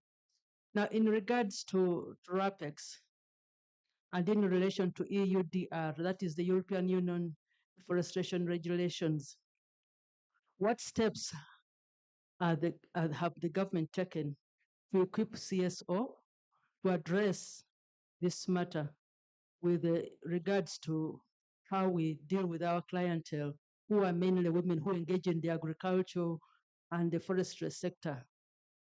What steps have the government taken to equip the CSOs to be able to understand what these laws mean and what it also means in relation to the EU DR regulations? And also, what efforts are the government making to ensure that the people out there prepare for these regulations? Otherwise, I see a state where women's efforts are going to be wasted. You farm so much, you engage, they say you are going to export, and at the end of the day, you find a hurdle that what you have actually exported is not fit for the international market. Thank you. Thank you. Yeah. Let's have the microphone stable. Good morning once again. Roger Zasimwe, working as an implementation officer with Girls Forum International. I'm very privileged to be part of this dialogue, whereby we trying to, find different solutions. And as far as fighting for the common goal is concerned, I would like to first appreciate now for the consistent, engagements right from day one. with also the Ministry of Gender, Labor and Social Development, also the panel, the cluster leads. Thank you for the insightful presentation. It was really amazing. My concern and also as a strategy, I would like to say, as we always come and be part of these engagements, we learn, we pick new leaves, but after that, what else do we do next? Do we just sit comfortably and, keep this extraordinary information? But if we want to appreciate wherever we've learned, wherever we've, picked from all these engagements, we should be change agents. We should impart all this information to the society, because the issues, the challenges are in these societies, our communities, our people out there. They want this knowledge. They don't have the opportunity like we do have, being part of this engagement. So if we can go and act on that behalf, we go and we transform, we engage, we create awareness, we sensitize them so that they get to know, they get to understand. Because I actually have I've been having a project with Uganda Women's Network on the unpaid care and domestic work, and we've come to realize the communities, because these women, they're telling you, we don't know. Actually, we're having a survey to do with the government implementation programs, the parish development model, then the Uganda Women Entrepreneurship Program. And what comes to my surprise is most of them, they don't even know that these programs exist, but they are there. So who is to be questioned? And even those that are given the responsibility to go and, give the resources to these women, they are not doing their part. Cut the story short, if we go, we go to the grassroots, we go to the communities, we transform, we make sure that there is change, there is positive change, it will be pride to us and now as a mother knowledge sharer. So that's what I would like to share for today. Thank you. Thank you for your contribution. Thank you so much. I would like to thank Nau for the opportunity, for bringing us together.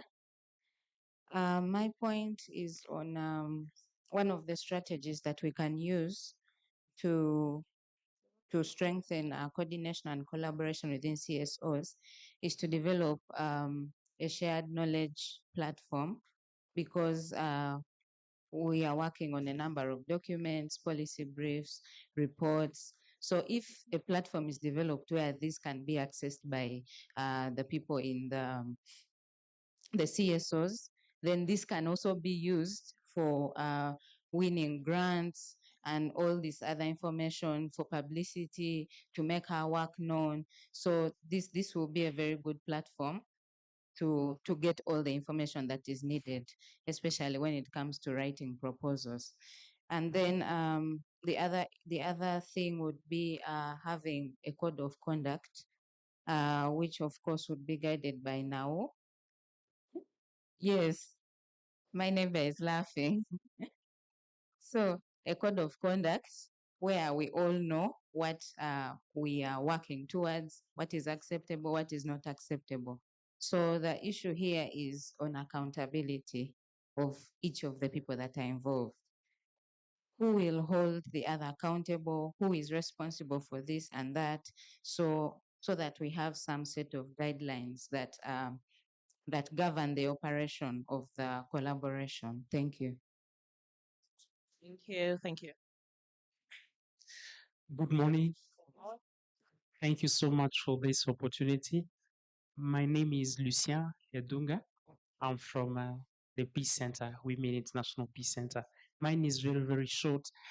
Among the clusters head, one of them mentioned that if it's not done with us, then it's not for us. I like that so much. And another one mentioned, I'm sorry, I've forgotten the name, if Fiona, if I'm not mistaken. Yes, we say that when a woman is given opportunity to be at a place where actually is not deserved to her, it's for a man, for example, she's not given much chances to succeed, actually. Mine, I would like just to request from women organizations, please, at some time, be flexible, accept to learn. Not even if it comes from men. I'm not speaking on behalf of a man. No, if you realize that actually we do not have such experts in a specific field area, yet there is a man belonging to your, to your cluster, our clusters and whatever. Why don't you accept to bring him on board or just to have a session? I'm pretending to say that yes, women tempted to say, if I call upon a help from a man, he will as being not able or not having the capacity, the skills required for me to do such a job. Just if you don't have them, please be flexible, except to learn from now and grow up. This is what just I want. Thank you. And then after that, I think we have one gentleman behind, and then we shall wind up. Okay. Oh, it's just you're picking up now.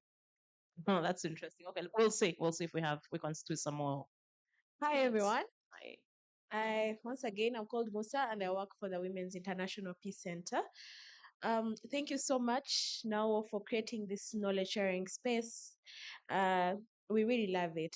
I will increase my voice on documentation and learning because this is kind of a different thing for CSOs. So what are we doing well? What are we not doing well? Can we document that?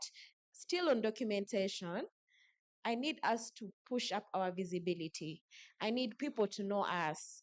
I need for people to know that there's this cluster such that when we're entering policy influencing rooms, it is even easy for us to speak. They know us, they know the work that we are doing, and the best way we can do it is through the digital means. I'm mostly focused on climate and peace and security. So for me, my concern, and I've said it before in our spaces, is that we need to localize the work that we are doing, especially in climate. How do we bridge the gap between the global climate science and then the actual people on the ground? Because when you're looking at climate justice for women, it is actually the women on ground that are being affected, and it's the women who are going to create the solutions for the problems that they're facing. So you want me to create solutions, but you're speaking in languages that I do not understand. What do you mean carbon market? What do you mean? So if we can localize our languages, even in our policies and whatnot, I'm sure we're going to have like the biggest wins. Thank you. Oh, okay. Just let's have that gentleman, and then we are really pressed by time, guys. We need to move to the next item. Let's just have that one gentleman, and then. Thank you so very much. My name is Brian Nicholas Okabachi. I am the head of programs at the Youth Advocacy and Development Network. Sorry about that. Yeah. I come from a cluster, I'm affiliated to a cluster of women in climate change or women and environment. I appreciate the convener for giving us the opportunity to share our insights in this very pertinent topic. With positive bias on climate change, I happen to have the opportunity to be implementing with a passion climate change interventions in the different regions of this country.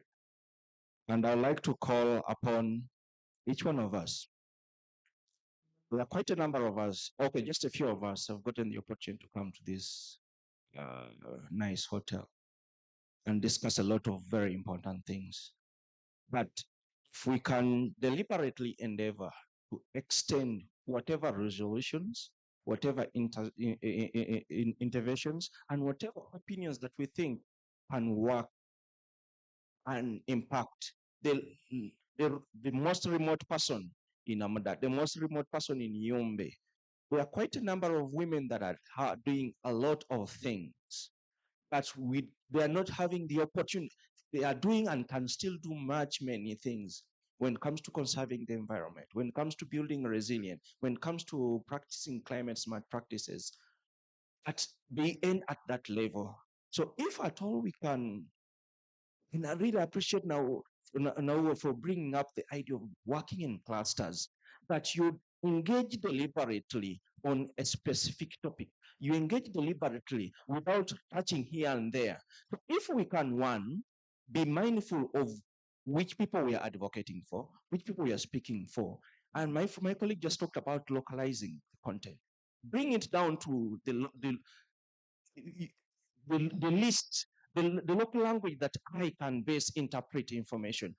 Recently, last week, when in our previous workshop, I was sharing with my cluster friends that Uganda has got very few climate change negotiators. And out of the few, just a handful of women that are participating in negotiating for climate change when it comes to the COP processes.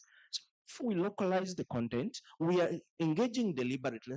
We are not going to increase on the number of women participating in advocacy for climate change, but also increasing on the number of women and girls who are influencing policies, who are banging the tables, if I may use that language, banging the tables when it comes to passing or making decisions decisions that are that are in the interests of women. Yes, men who have done a lot, but when we put a woman at the steering wheel with the men just supporting at the sides, we believe we can move heights. So it's I don't know how long this project is going to end, but I like to call upon Nauo and other partners to not only let it end here, but to move down to other grassroots organizations that have or that work with the person at the grassroots, with the women at the grassroots, empower them,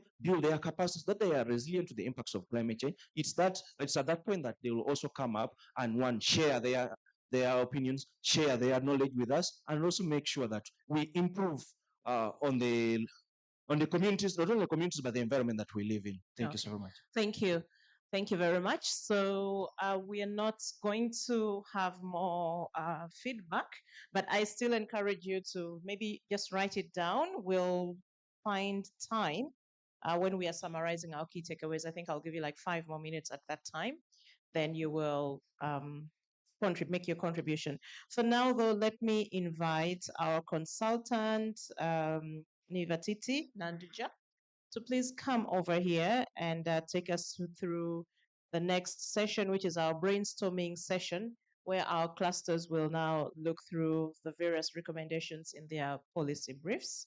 Ms. Nanduja, you're most welcome.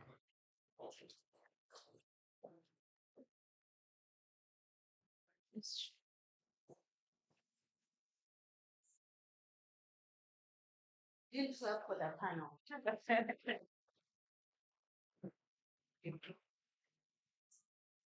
Thank you so much.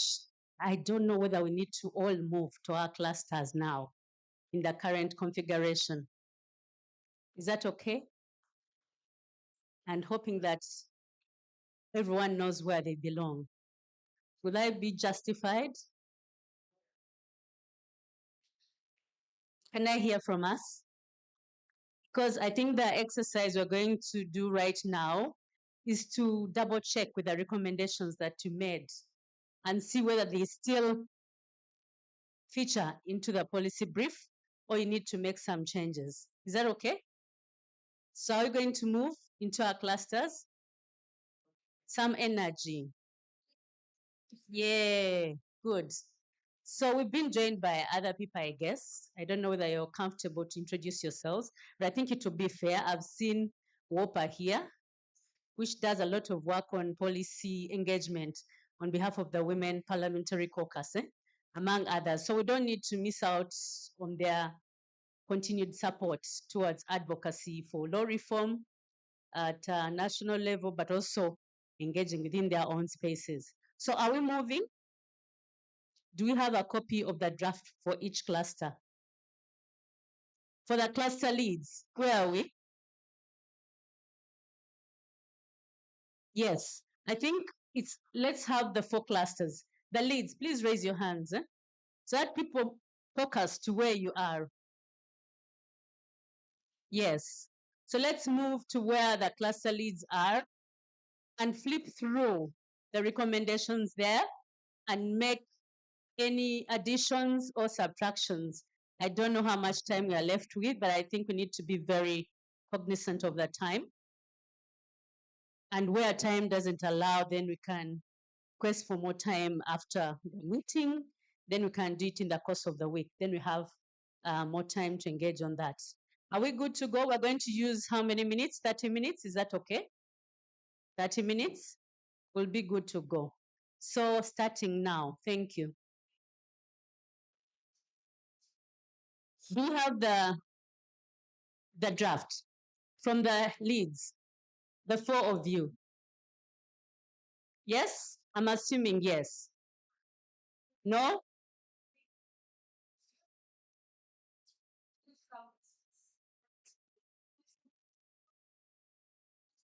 Yes, there was another amendment that was shared with you from Lucy.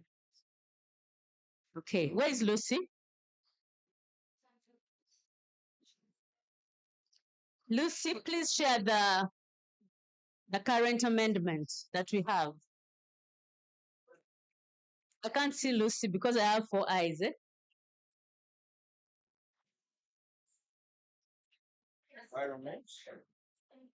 Okay.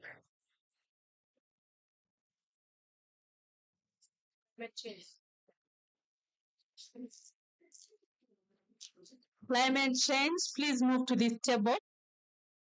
Climate change.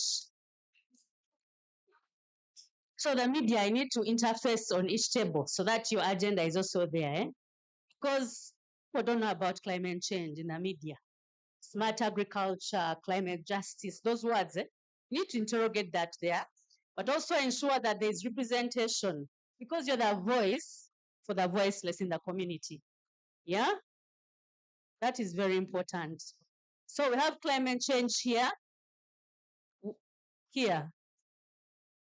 Sorry, you have to move a little bit.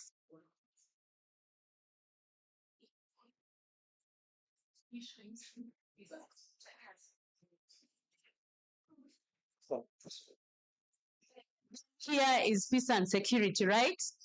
Yes, I'm seeing peace in my heart. Our ministry is supposed to move in all our groups and see where we're supposed to engage.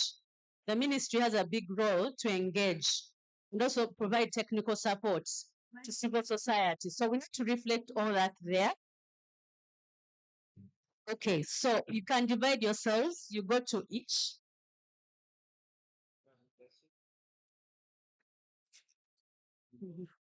Women in leadership. Where are we?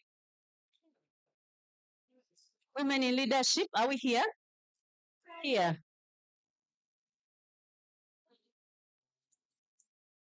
Yeah, so we have a draft copy there.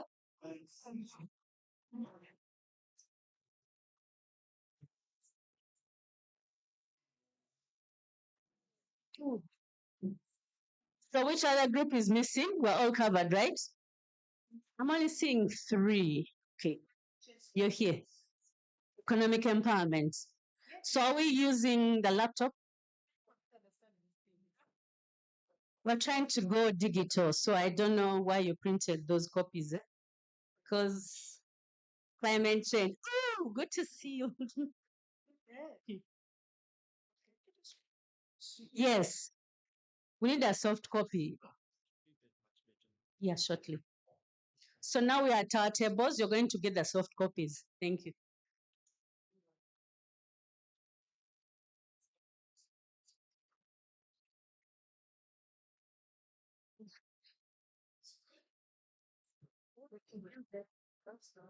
So if you go, just if you go, maybe help us soft copy to be very helpful. Yes, because I said we are good.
Inbox me right now. Inbox me right now.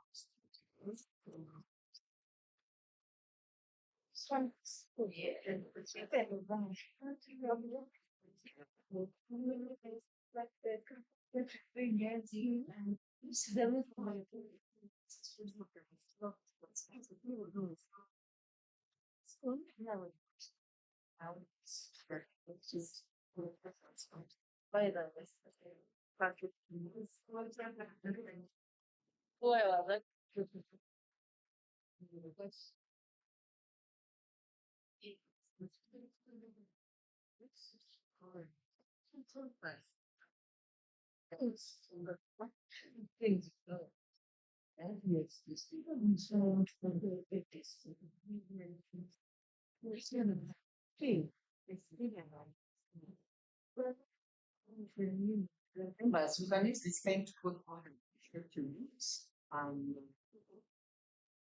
One of the parameters we feel is our treatment, but I'm careful when we just want to use it.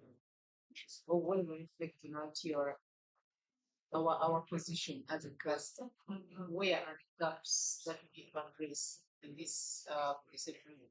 What we want to improve in there, that caters for everything that is done.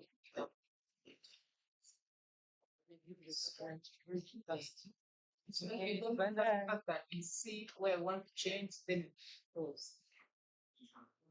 Including the government, let's look at it. You know, think that we have the government trade of that.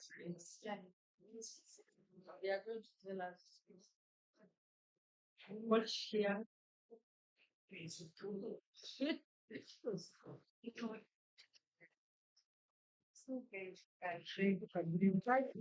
that is the objective of the policy.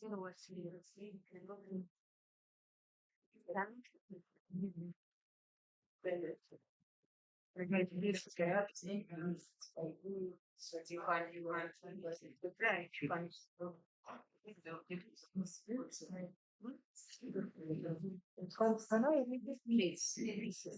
Can we have 1 meeting for objectives of the policy group? One, to review the efficacy of the existing legal and policy frameworks on climate change and just the transition. Identify the gaps and opportunities when we collect controls at national level. Two, identify the obstacles that women encounter in their attempt to contribute to the climate change challenges towards its collective voice and actions at national level. Three, to develop strategies towards strengthened coordination with key government ministries, departments, and agencies mandated to steer inclusive climate. We are focusing on the recommendations mainly.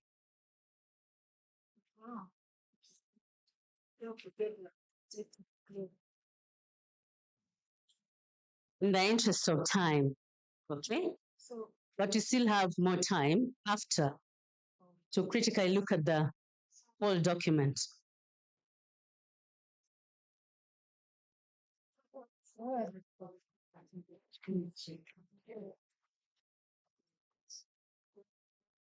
And this is where I call upon the MDAs to support us with key highlights on what they feel we can do with them. Yeah, some of them that were highlighted was information, okay, statistics. We're looking at NDP 4. I used to love 3. So we're looking at 4. So where do we fall in terms of data and the rest? Thank you.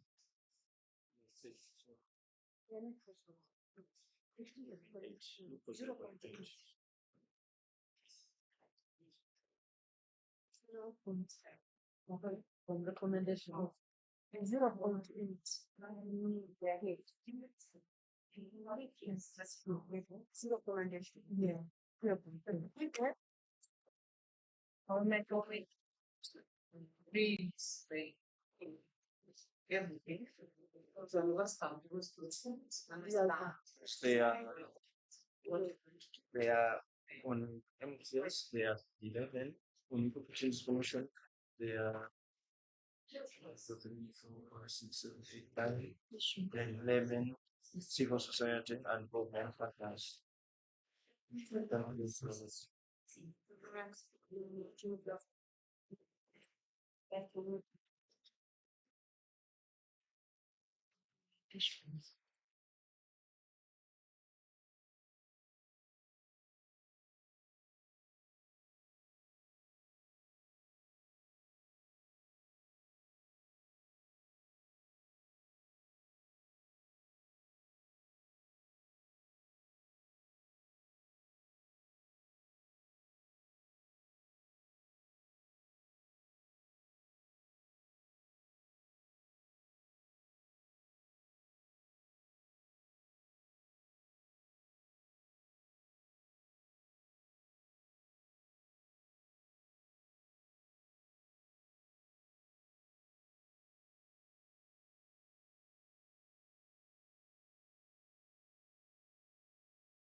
leaders mainly, the women in leadership. We need to see somewhere where they do their capacity building through the planning as a process.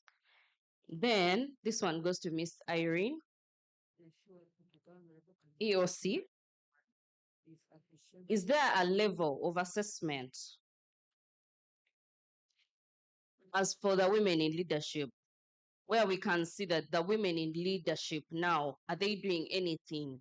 What are they doing? This is how they are doing it. Something like that. Then another one still for Miss Irene. We have a point that shows the performance standards are being integrated. But now we have a question. Where are they integrated? Because we do not see where they're integrated. Then, so far in our brief, we've not seen anywhere where women are encouraged to use digital tools. That is also a gap. And there is need to enhance the women in digital public squares. Then there is another question that is given. Where are the women or the women capacity, the women in leadership? Where is it built? How? We are not seeing it anywhere through this brief. Is there anything else, my people?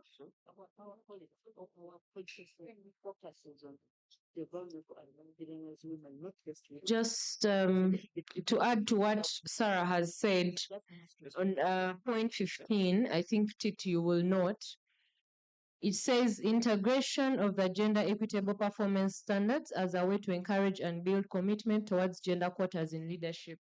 Our question is, do we have the gender equitable performance standards? Are they already in place or do they have to be developed? And what are they? Like this a recommendation for women, all leaders, to their capacity to be built in digital literacy. So they're able to effectively represent everywhere they are. They are able to use, they are able to represent, they are able to basically share using digital tools. Yeah. All leaders, all women leaders. Yeah. Thank you. Yeah. So let me ask, what happened to the what happened to the tabs? They don't have the skills to use the tabs. No, what I'm asking is what happened to the tabs that government gave the members of parliament? It was a big budget though. Do you remember that? They never did anything. So what was the issue? Was it the capacity? Let's hear from someone from Europa. Correct answer, yes. Okay, those tabs are received by every member of parliament. So those who now use them, those MPs come when they are following like the position paper for that day during plenary. Some use them, but I don't see some other people having them. I don't know where they leave them actually. And another thing, we are going in a digital era, so everything is changing. Like how Honorable, I was attending some meeting where Honorable Kabarina was saying, sometimes I have this phone, these things keep popping up on my phone. Sometimes I even don't know what to do with these things. Every new thing keeps coming up on phone. So it was like, I might have this smartphone, but I cannot use everything on it. So I think some have those tabs, but I don't know how to use them. They are limited. Either I can open either this and this, but other exploring it more, they don't know. So, but I see some men and some few female MPs, when they are coming for plenary, they have them and they keep following, because the reason why they are given those tabs was to come during plenary, you follow everything. If it's a position paper, you start following, you're from this agenda to the next. But I know some that gave them to their children also. So we don't negate the fact that we all need to embrace technology. And for me, the question I have with technology, I think it's causing stress for me. Yeah. So some people are realizing they're having mental issues because of the phone and technology. It's running people mad. So we also need to reflect on how we are integrating technology within our community. In some communities, it's also causing gender-based violence, where someone is sent mobile money. You know how civil society work, eh? You want to send the money on someone's phone. Now she gives you the husband's number. The husband is given their money, you choose their money. You come and ask for their money, the guy beats you. So what is our impact? So it's a deeper conversation. Yes, I appreciate. I'm tickling you to think, but that's for another phase because you will go into action planning, what you want to do intentionally moving forward. So that was just a teaser for you, okay? Let's hear from the second table. Thanks for the feedback. Women in leadership, please clap for them. Should we hear from you? Perfect. It's you. Thank you. We want to thank the technical staff that came up with these recommendations, and we found them very useful.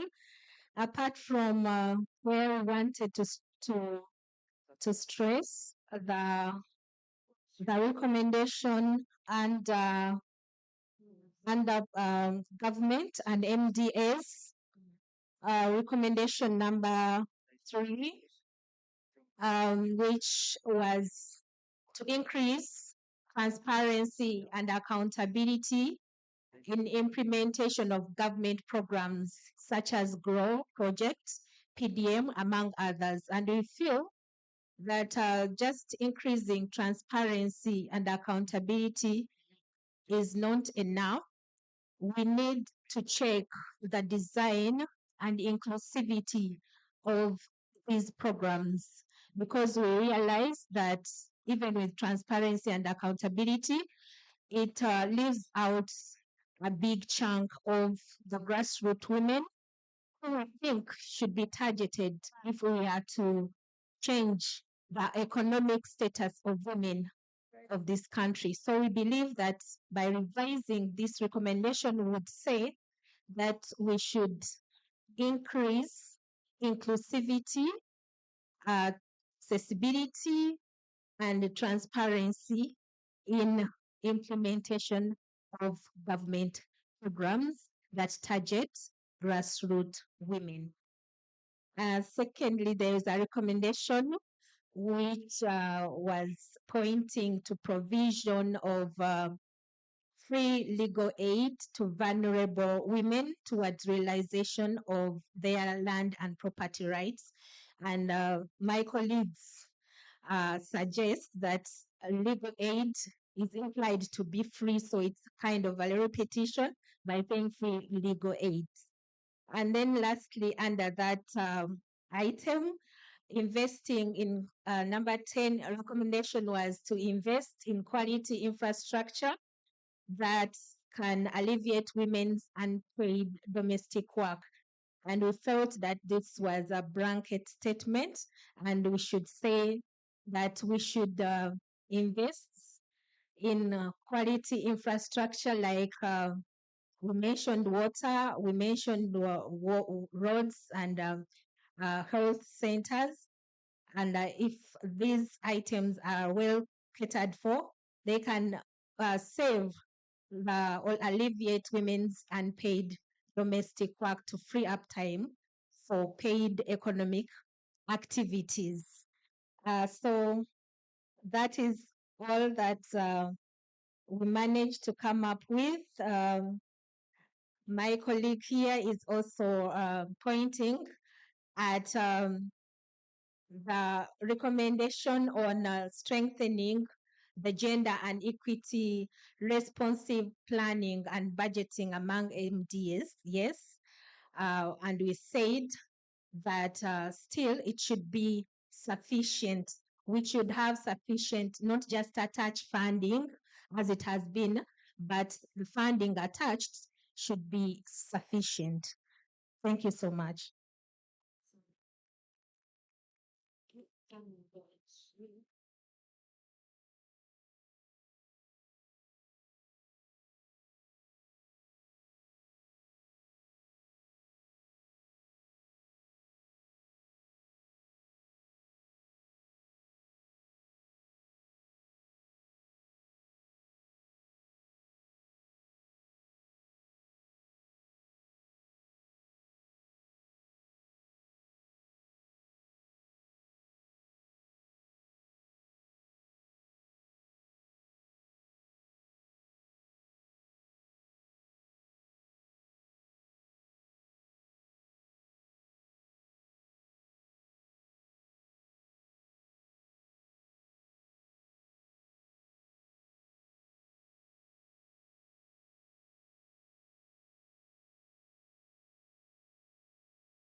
climate change constituency.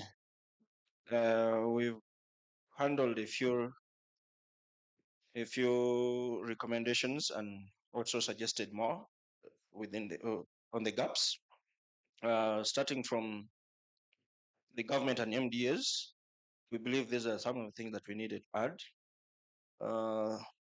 And we think there is need for a deliberate effort by MDAs to enhance the capacity of CSOs on emerging regulations and frameworks through developing a comprehensive guide for CSOs on the implementation of climate change and emerging environmental issues and updates. For example, each year you're going to participate in COP processes, and each year there are resolutions, right from SP60 in June and COP in November, which a number of resolutions are made. So CSOs really need to be supported. Government needs to support CSOs by putting up strategies to engage them to be more updated, because they become government positions. Then two, there is a need for government to allocate specific slots for women-led or women-focused organizations to represent them or participate in COP processes, because yes, we accept that COP happens and government always allocates or accredits a number of people, but how many get accredited just to go and attend side events, and how many actually participate in the real negotiations? At this point, we also look at government, if we can advocate for government to be specific or deliberate on the number of slots that are allocated for the women to participate in the COP processes. Then under civil society organizations, we think localization of policies and framework to ensure that vulnerable and marginalized women are at the center of implementation, because quite a number of interventions are put in place, but are we doing it with them or for them? So we believe that change should happen through them, but not just to them. Then implement targeted economic empowerment programs for women and marginalized groups in the green economy. Because honestly, if your wallet is real flat, you have a very low bargaining power. You need to increase your wallet, needs to be healthy for you to bargain. So if your account is well off, you're not vulnerable that you're desperate taking in each and everything that comes through. So we need to empower the women also economically, and not only just women, but the marginalized, the vulnerable women, not the vulves here, because they're already empowered. She's not vulnerable, she's already empowered. Then we think establishing a robust youth engagement and leadership initiative in climate and environmental action. Because yes, we say that the youth and the future, the leaders of the future, but we believe the future is today. So we only have to empower them today if we need to leave better retirement age. Because if you don't empower them, at the time when you're supposed to be retiring, you'll be suffering now, working a lot. So we need to have a robust youth engagement and leadership initiative in climate change and environmental actions. So thank you so very much. That's from the climate change. They're saying, our man, you people. Okay, thank you so much. I think these are taken note of. But I wanted to re-echo the issue of negotiations for the fact that even when women go to attend COP, they also do other things that don't represent the voices of the vulnerable groups. I'm told they go shopping. I'm not sure, which is also not bad, but are not even accepted in some spaces because they are very political. Yes. Yeah, from our cluster, the Women Economic Empowerment, we register our concern that acknowledgement went to the Women Leadership Cluster instead. In the acknowledgement, yeah, so we're not mentioned. Instead, the Women Leadership Cluster was given all the credit for their contributions. Hope it will be corrected. Yes, the focus for now was just on the recommendations. So the acknowledgement bit is not, something we need to worry about. That will be dealt with because there are many, many more that are not listed there, but they've been part of this process. We really appreciate that. So let's hear from mental health. Mental health, do some energizer for us.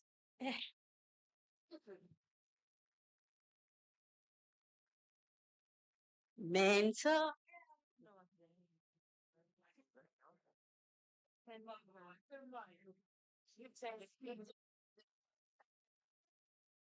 You. I was going to speak, but I haven't gotten the energizer yet. All right. Um, can you get everyone to stand up for a few seconds?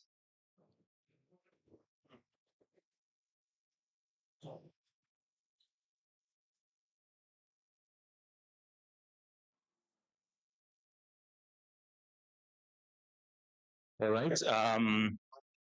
I always do a penguin dancing song. Um, so today we're all going to get to be penguins. Yes. So I'd like all of you to raise your right hand. Yeah. Swing around. Smack it on the side. What are we doing? We are making a penguin dance. Go to the left hand. What are we doing? We are making a penguin dance. Left leg. Move it. What are you doing? Right leg. Left leg. I've forgiven myself already. What are we doing? Right hand. Right hand. Slap, slap. What are we doing? Left hand. Left hand. Slap, slap. What are we doing? Thank you.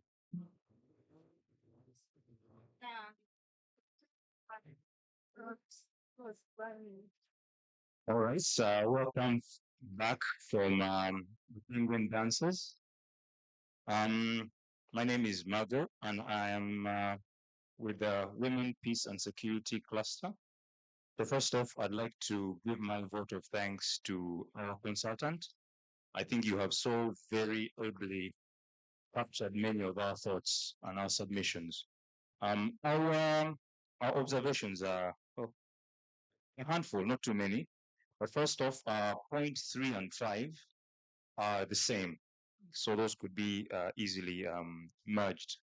For the first, strengthening mental health coordination and capacity enhancement at the Ministry of Health, and ensuring coordination with other ministries such as education, gender, labor, and social development, as well as the local government levels, intersectoral collaboration at national level, to the whole point.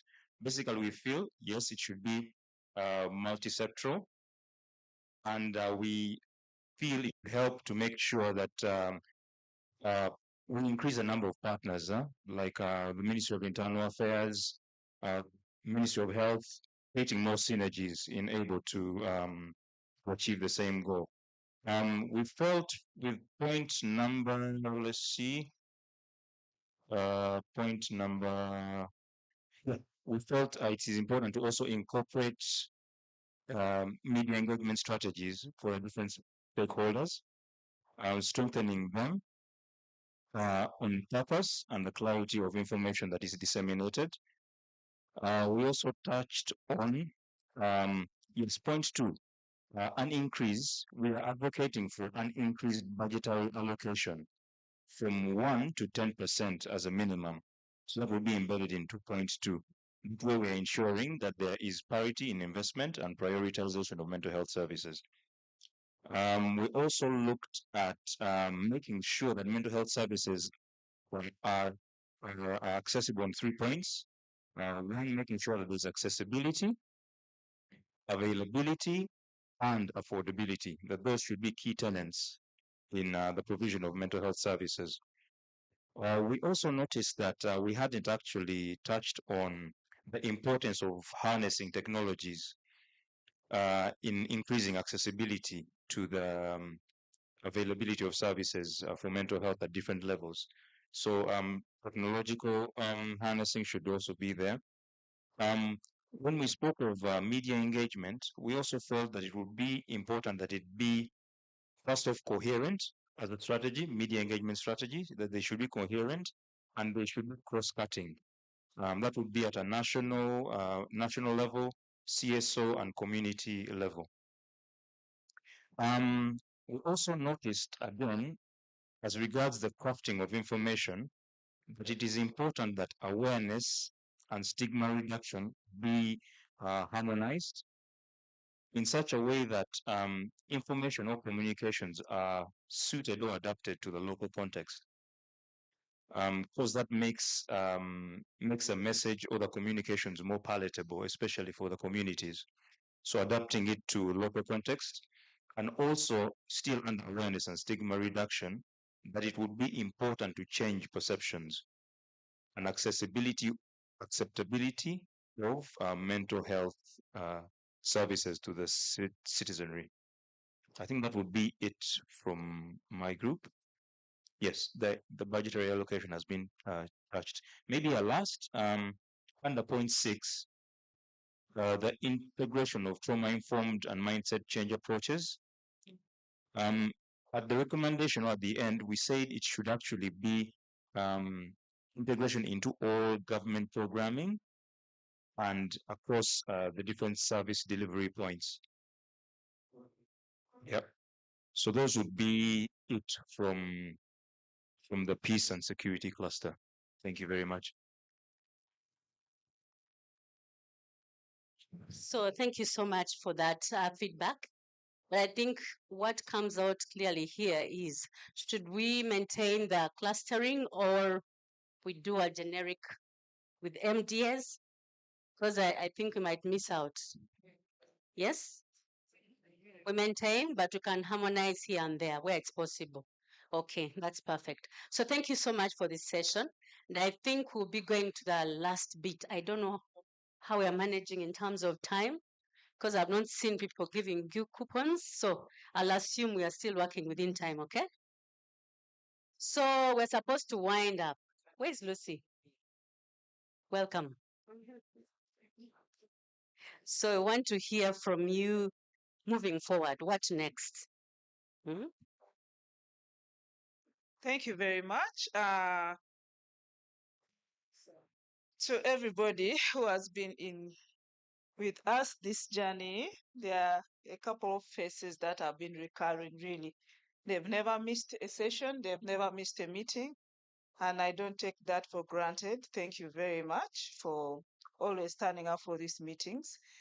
I know there is always a lot that is happening on your desk, but to me, you are prioritizing to come to this meeting speaks volumes of how we want to strengthen gender equality in Uganda.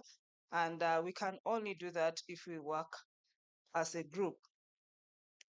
As with the police brief that we have developed jointly, I also want to appreciate the MDAs that are here for taking their time. You know, those people, as you might know, are very scarcely structured in their respective offices. But because of the love that they have, you know, working in this journey, one of the things that I realize is that government is indeed willing to work with us. It's just that there are not so many of them, and they are stretched, they are strained, they are constrained by so many things. Yes, they are government, but they have a lot of challenges.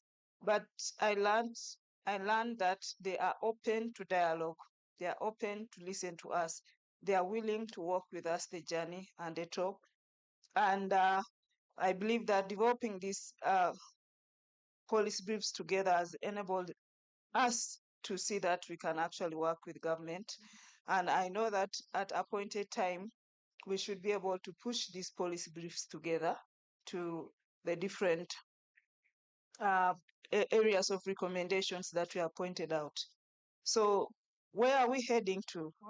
First, we are going to have another reflection meeting to round up this whole project phase.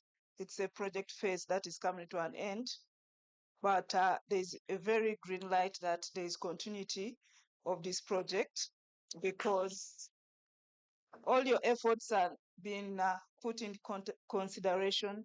They appreciate your time and expertise that you have put to working together. So, but before that comes to an end, we need to have a reflection really. It is not, this is something that we are doing collaboratively. My role, as you know, Nau's role, as you know, is to coordinate all of you, to bring all of you together. So I hope that in our next reflection meeting, we should be able to come together and forge our what do we want to do with our especially the policy briefs, and outside the policy brief, what else can we do? And we've done a number of capacity building sessions. What more do you think we should do so that we are knit together, we are doing things, we are working in one accord, and we are doing joint advocacy? We want to see that we are headed somewhere with our policy briefs, with whatever that we are working on together.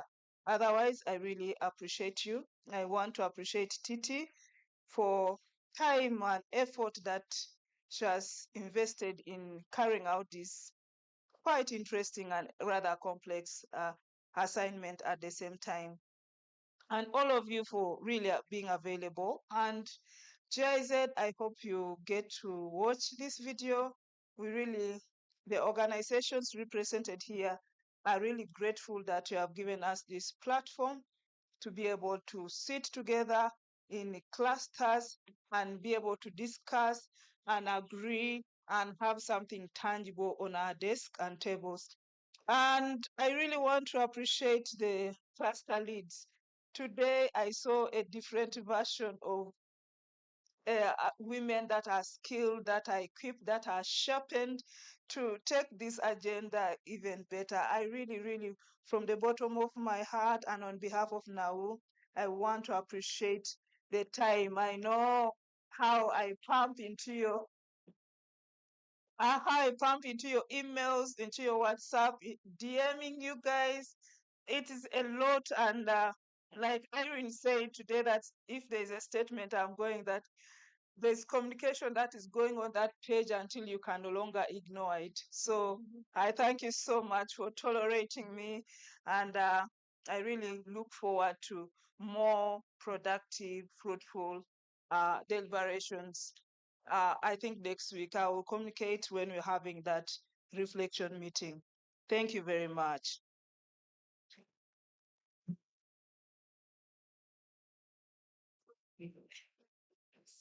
So hoping the next reflection meeting should be at the beach. That's my life. I reflect when I'm seated there winding up. I ignite myself to work better.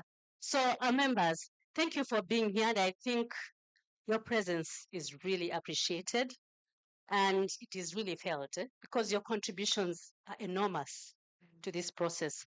Now, I don't know whether we need a group photo. Yes. Okay. So I don't know, Lucy, how fast can we do this? Because we are standing between lunch and people going back to their offices. Okay. So we need to do it first. Someone needs to move the chairs up there. And then someone needs to give people the lunch coupons on time. Sorry? The other side is too dark. Media, what do you have to say? You open the blinders? Okay, perfect. There is space here. This is a pantry. Oh, there is space. Which one is easier? You need to guide. Okay, beautiful. So let's move. Unless someone has some logistical information. Lucy, who is making that? The logistical information, if any.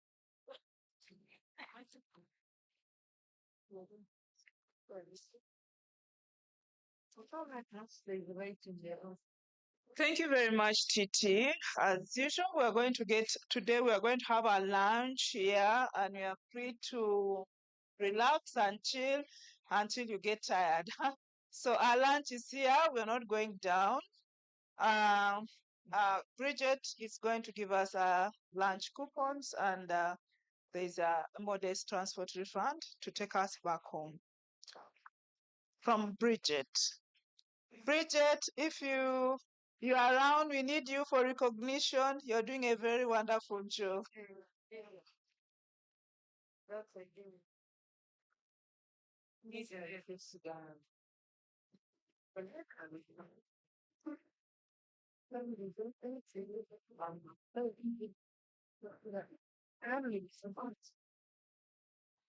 I think this should.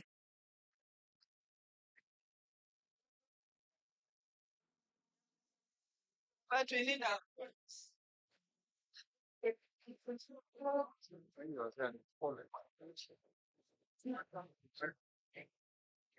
Pardon? Okay.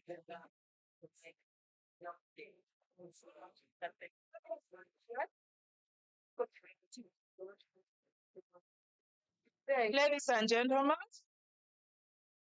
Bridget, the girl which has all the good things for you. She doesn't stress you, only me. Thank you.